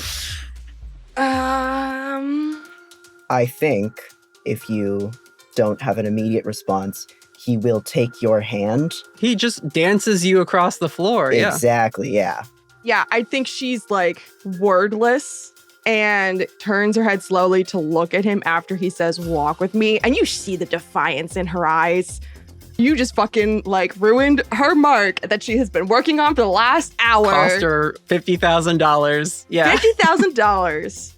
I think her only response is, you better make it worth my while. You've already cost us 30 times what you were about to take, so don't even try. What was the last thing I said to you last time I saw your face? Am I supposed to be a mind reader and know where you're supposed to be at all times? Besides, surely you scraped something useful off of that last gift that I gave you. That gift was your ticket to freedom last time. You've got nothing to cash in. We're even, and now you're here, in front of me, about to make more fucking trouble. A girl's gotta pay her bills. He looks you up and down, looks at the dress, and kind of like feels the fabric between his fingers, sneers a bit. So I take it this isn't real Balmond, is it? She just scoffs and goes, wouldn't you like to know? It's good fake. Not good enough. Thread count's pretty poor. It was good enough for him, and she kind of like gestures over her shoulder back and she like flicks her head and her eyes in the direction of the mark that just waltzed off. How do you expect tonight is going to play out for you? Well, it was going to play out rather smoothly. I was going to leave after this, but now I might have to be here for another hour or so, thanks to you. I don't expect to keep you around here that long. Give me a reason I shouldn't put you in custody all over again. I'm starting to think you have a little bit of an obsession with me. He looks at the gray hair that she chose for the evening, or the other way around. It's not my fault that every rich person in this town is old as fuck. And she looks Whitaker up and down. I had to blend in somehow.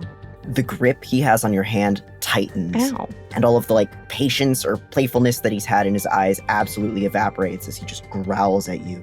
Do not test my patience, Valentine. I let you go. I went out on a fucking limb and here you are, ruining my night again during an active investigation. Whitaker, you feel a hand firmly grab your shoulder.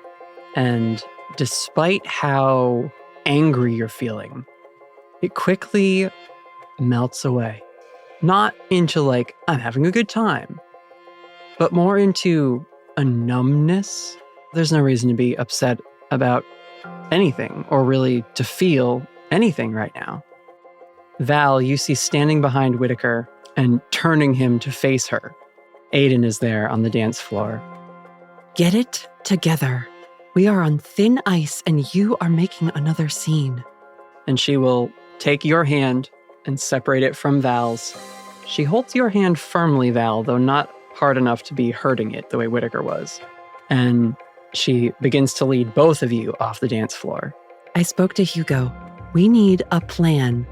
Follow me.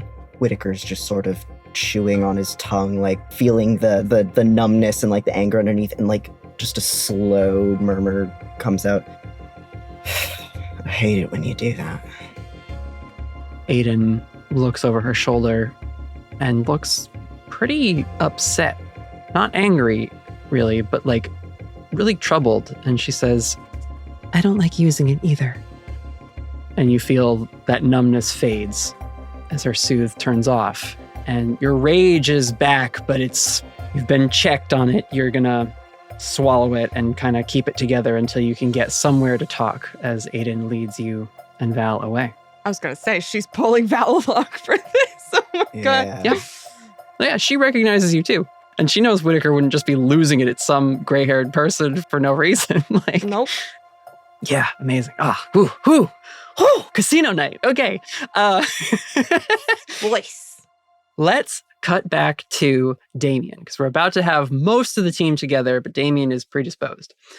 Damien, you're in a very high-stakes poker game with the Meridian. Yeah.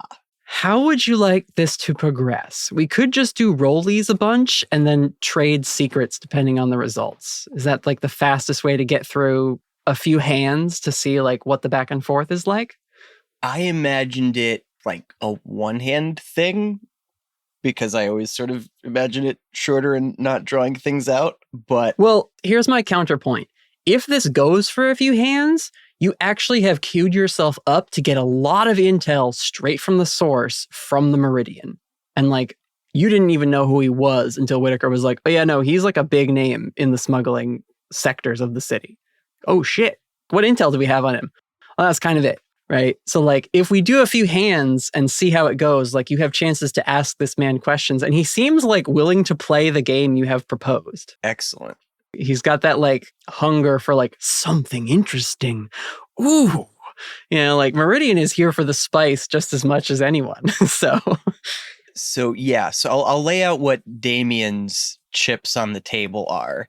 He'll take two of them and stack them 1-2 on top of each other, pushes it forward a little bit and says, 2 names from Rogue Team's unofficial roster. He gets 2 more chips, slides them forward. Their abilities, 2 more chips, slides them forward, and 2 missions they've helped us with. The Meridian grins and kind of scratches at his neatly trimmed beard for a second, and he says, I feel a bit guilty, considering you have already told me a secret, and we have not yet even dealt the cards.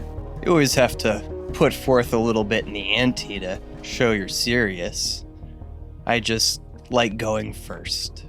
Interesting. Well, in the interest of friendliness, Agent Edgecrest, I will tell you that, unlike my competitors, that this sort of short-form engagement is my preferred way of doing business with the agency. I'm a bit more picky about who I get into bed with, if you catch my meaning. And he slides a chip towards the center as his ante of information. hot. So then, if he's willing to bet a chip, then Damien will slide one of his chips.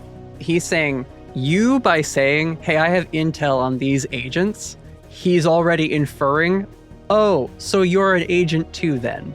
This is someone from the Eastie agency I'm dealing with. Understood. Gotcha.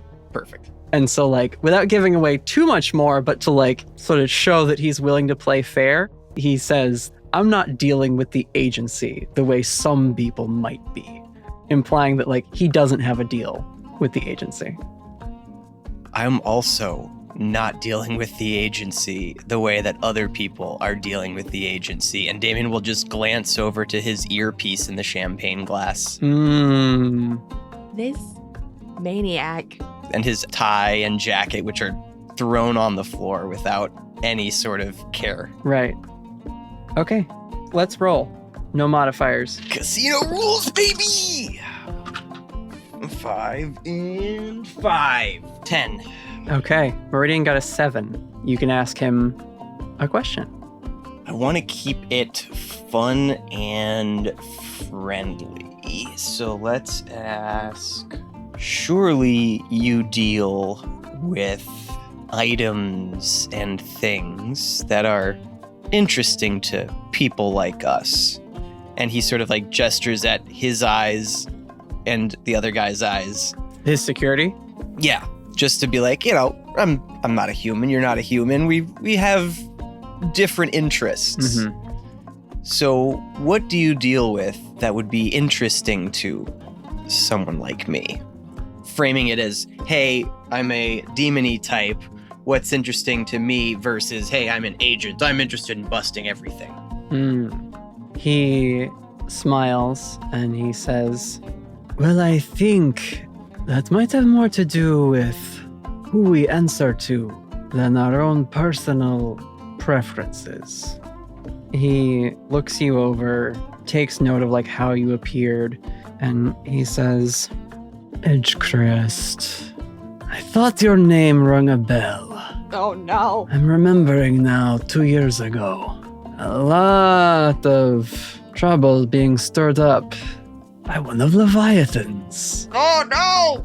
He says after taking another sip of his drink, My business is smuggling, not trinkets.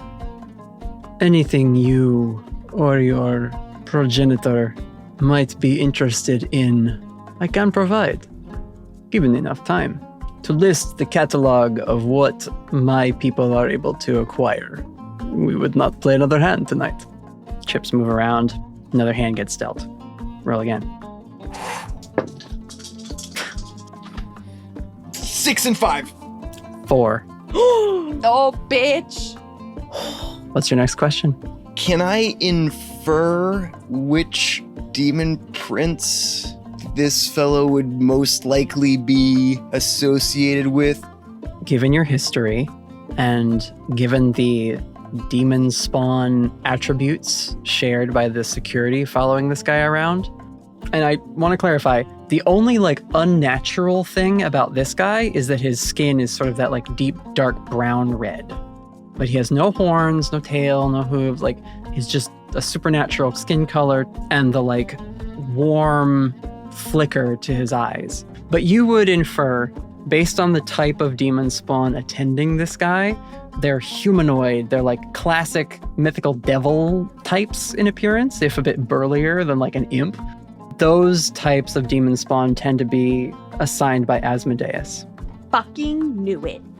He like snaps a finger because he loses another hand. He kind of like shrugs it off, snaps a finger, and one of his attendants opens a metal case and takes a cigar out and hands it to him.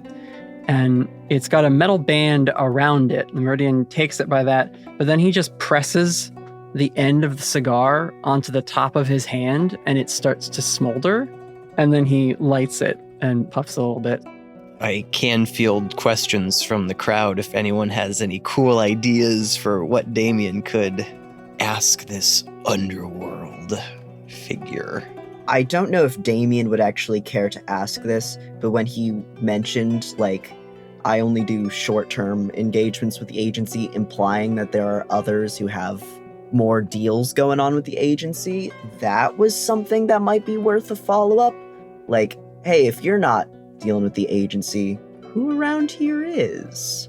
Oh, that's a good thing. That's what I thought he was implying. I thought he was saying, I can give you a couple of names of other people who do. But I was misunderstanding, so it makes a good follow-up question. Like, maybe you don't work with them, but who does that you know of, clearly? I don't know if there's like a good way to ask that, though. It depends, and pardon the turn of phrase, how much Damien wants to put his cards on the table. Yeah. Meridian, this is a delightful game. And unfortunately, the questions that come to mind aren't really about you. And he gestures around at our host. I don't know if you have any juicy tidbits about our host. You see his countenance kind of lose some of the humor that it's been carrying since you started playing this game.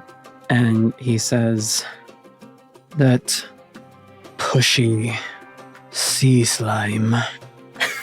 Okay, good. If what you need are secrets about him, I would not even charge you. That wretch from Seattle has no business in my city. Oh. And given how well we get along, perhaps I've been wrong not to engage in making friends with people of a different background. If you are looking to take down the king, I am here to tell you he is a pretender. You could pledge your service to the true king of Portland.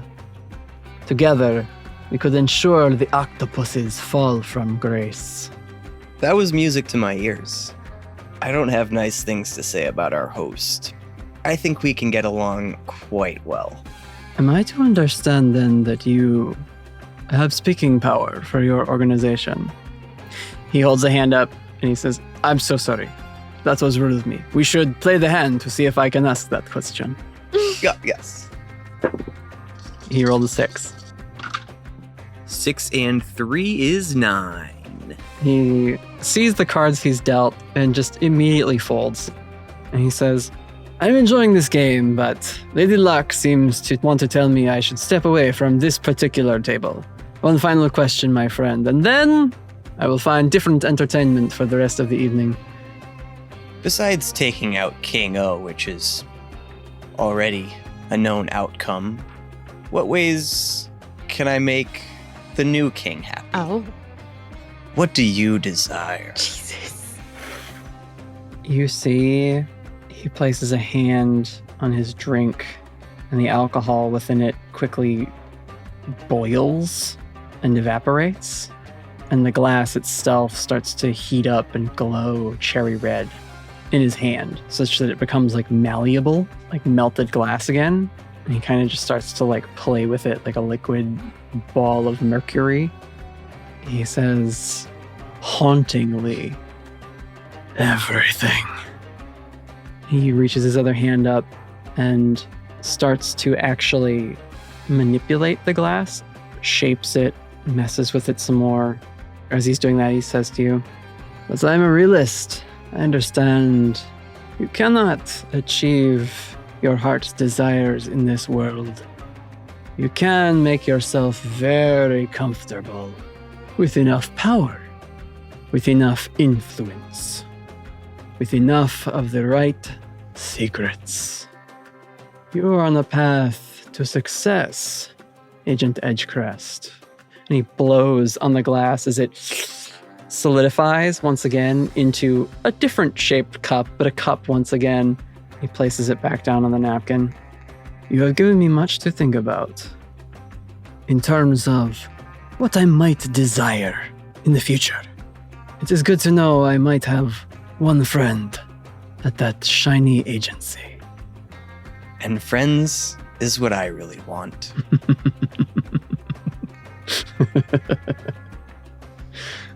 Have a pleasant evening, Mr. Edgecrest. You too. He will stand from the table and leave.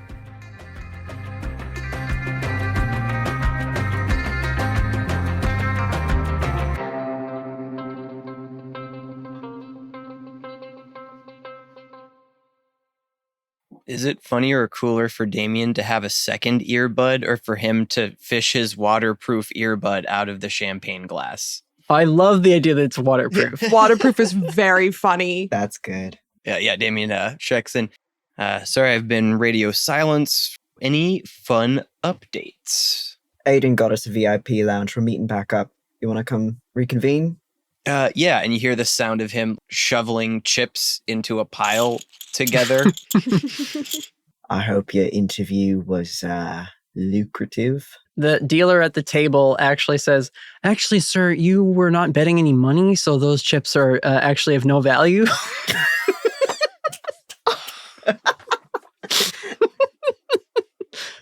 It was worth it in the ways that matter, Whitaker.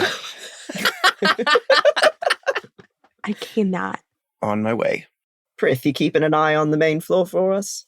Prithi is at the bar with some like fanciful milkshake, like a waffle cone sticks and like 3 cherries and a bunch of like, caramel drips and things. And they're just like, People are having a good time, Whitaker. That's a nice white dress, Prithee. You better be careful with that drink. I'm not wearing it after tonight. That's a shame. Anyway, I have to reconvene. Stay sharp, eyes on the floor. Don't forget we're on the clock. Don't worry, boss. I'm keeping all the high-profile persons on watch. I've got friends in high places. and we see Prithi glance upwards towards a small mobile camera drone, which is hanging upside down whilst clinging to one of the large fancy chandeliers like a little crab or spider. Keep up the good work, Agent Devon. Raven, you had just bumped into Amity. Mm-hmm. What's going on there with the two of you? You've said that Amity was carrying a tray of like food and drinks, right? It was food. She spilled it on you. The last thing she literally said was, uh-oh. And she's like clutching the tray to her chest and she goes, I am so sorry. I'm so, hi. I'm so sorry. It's fine. Don't worry. And she's going to try and like shake off the food that's on her trays. Amity, do you want to try and fix the mistake you've caused? Yeah, for sure. Oh, I had an idea on how to fix this, but if Amity can fix it with magic. Oh, I'm curious to hear your idea. Go ahead. Raven wants to grab Amity's hand and find a bathroom nearby. Mhm. Ideally, one of the like family bathrooms and not like a one with a bunch of stalls, like a single one. Single stall, yeah. And she's gonna look down at her dress, like the bottom part of the skirt's like completely ruined, and just I should have known. And she's gonna pull a knife out of like a little thigh holster she's got on and cut the bottom of her dress off. Ooh, okay. Hot. Go for it. Session 69, baby. This is what happens when I have too much time to think in between scenes. It's like, would Raven have a knife on her? Raven would have a knife on her. I love this. Yeah, thigh holster knife. You're on a mission. Yeah, of course. So she's going to cut off the bottom part of the dress that's gross, throw that away, probably add a cute little slit to it, make it look purposeful, be like, it's a costume change. We're halfway through the night. It's fine. No one will notice. Mm-hmm. And then just take a moment in the bathroom to be like, so, Amity, what are you doing here? Well, you guys were talking about the investigation and I thought I could help by Sneaking in? Yeah. Okay. How did you manage this? I talked to River and asked her if any of the girls working tonight would want the night off instead. And they lent me their uniform. As Amity's talking, Raven just like pinches the bridge of her nose. It's like, oh, fuck. This investigation's such a mess. Oh, no. But she's trying to keep it together. She does not want Amity to think she's mad. She's just thinking really hard on how to fix this. I haven't been able to track down the back office yet. I've been trying. It's chaos back here. But I figured the contracts would probably be in there of all places. I mean, it is the office. Kind of makes the most sense. Yeah, but they're contracts. It's like a folk thing and not like a normal paperwork thing. I know what full contracts are. Wow. Okay, that was not meant to be condescending, and I'm sorry if it came off as like, Just a little bit. oh shit, no, of course, no.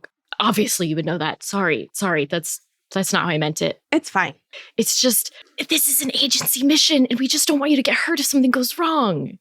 Not everything was sunshine and rainbows in the Havens, okay? I learned a lot. Some of it the hard way. I think I can handle this. It's not that I don't think you could handle this. I know you could help us and do a great job with it. It's the bureaucratic paperwork bullshit we have to deal with. We've already had issues with having Hugo help us. Which is why I snuck in. But if you help us and we can't explain where that help came from, it could get us in trouble. I am very glad to see you. I am happy that you want to help. I am just concerned for your safety. Are you concerned for my safety or for your job security? Both. And Raven's gonna leave the bathroom. If she heard in the comms to like all meet up, she's going to just head straight there and like not make an attempt to have Amity come with her. She's going to just stride away and be like, okay, I'm done with this conversation. I think if anything, Amity's gonna scurry her way back to the kitchen because she needs to find Mira and give her an update, but that can be like off camera. Mm-hmm. Okay. Friendship tension. So much tension. My God. Is Val being dragged to the reconvening? Is that what's happening? Yes, Yes. you are. Cool. Welcome to Rogue Team, bitch. God fucking damn it. I love the opposing, like Val does not want to be part of Rogue Team, or we're like, join the team, idiot, we love you now for some reason. And then there's Yeah. Amity who's like, let me be part of your team. And we're like, no. And everyone's like, no. We want this one I instead. wouldn't say Rogue Team loves Val. It's mostly just come here because we have to keep an eye on you. I know. Come here, you feral cat. You're ours now. We're adopting you. We've chosen you. You're stuck with us. Oh, God. I love the tension that this episode and what we've established in previous episodes is setting up this like tension between Raven, Aine, and then the two of them like against Amity. What an interesting thread to follow. Not the like dynamic I was expecting, no. I know, Holy but shit. it's so believable and relatable. Like, especially, God, the line, Amity being like, are you worried about me or your job security? And Raven That being was like, good. That was so both, fucking good. but like, yeah, she is. No hesitation. Well, because Raven was literally talking about the paperwork of her job. I worked damn hard for this job. Yeah. Oh, Oh, that exchange God. was so good. So good. The realness. Ooh. Holy cow. All right. As Raven leaves the bathroom and Amity goes off to find Mira, our camera returns to the flashy, sparkling interior of the deep, where we see King O continuing to entertain and schmooze with his guests.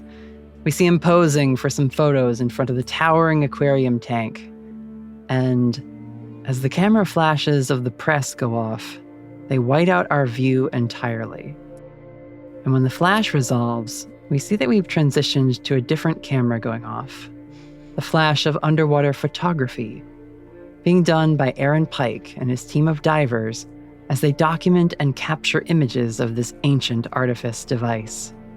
And as they snap this photo and begin to hitch themselves to the submersible, it rises and begins to make the slow return to like less murky waters.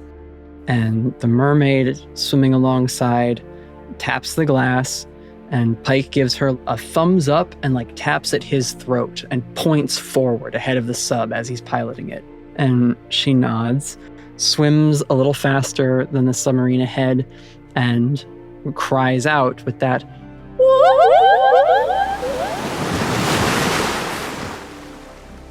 the underwater bridge, the portal way opens, and she swims through, followed by the submarine and the two divers.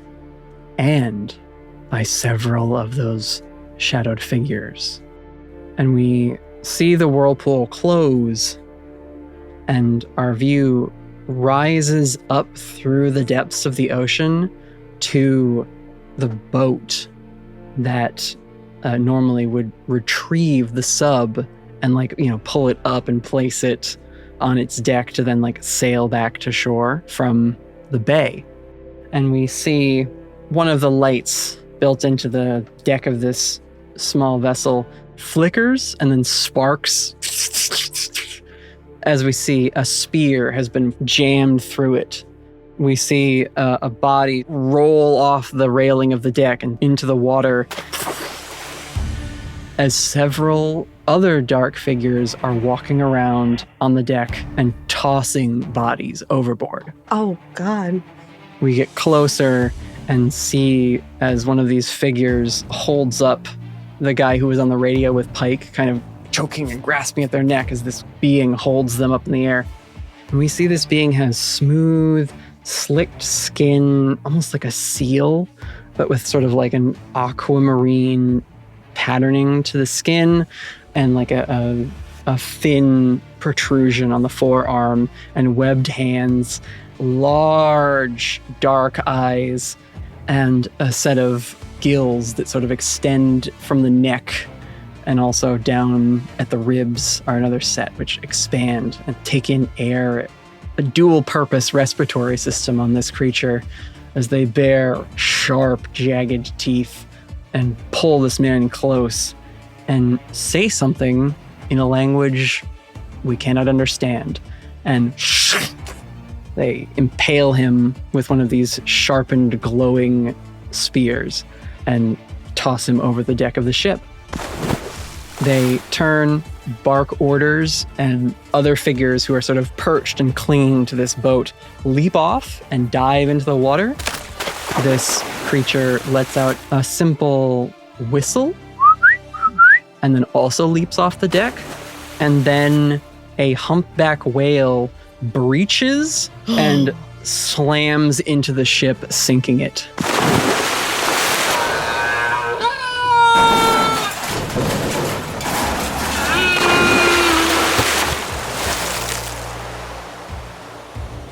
And that's where we'll end our session.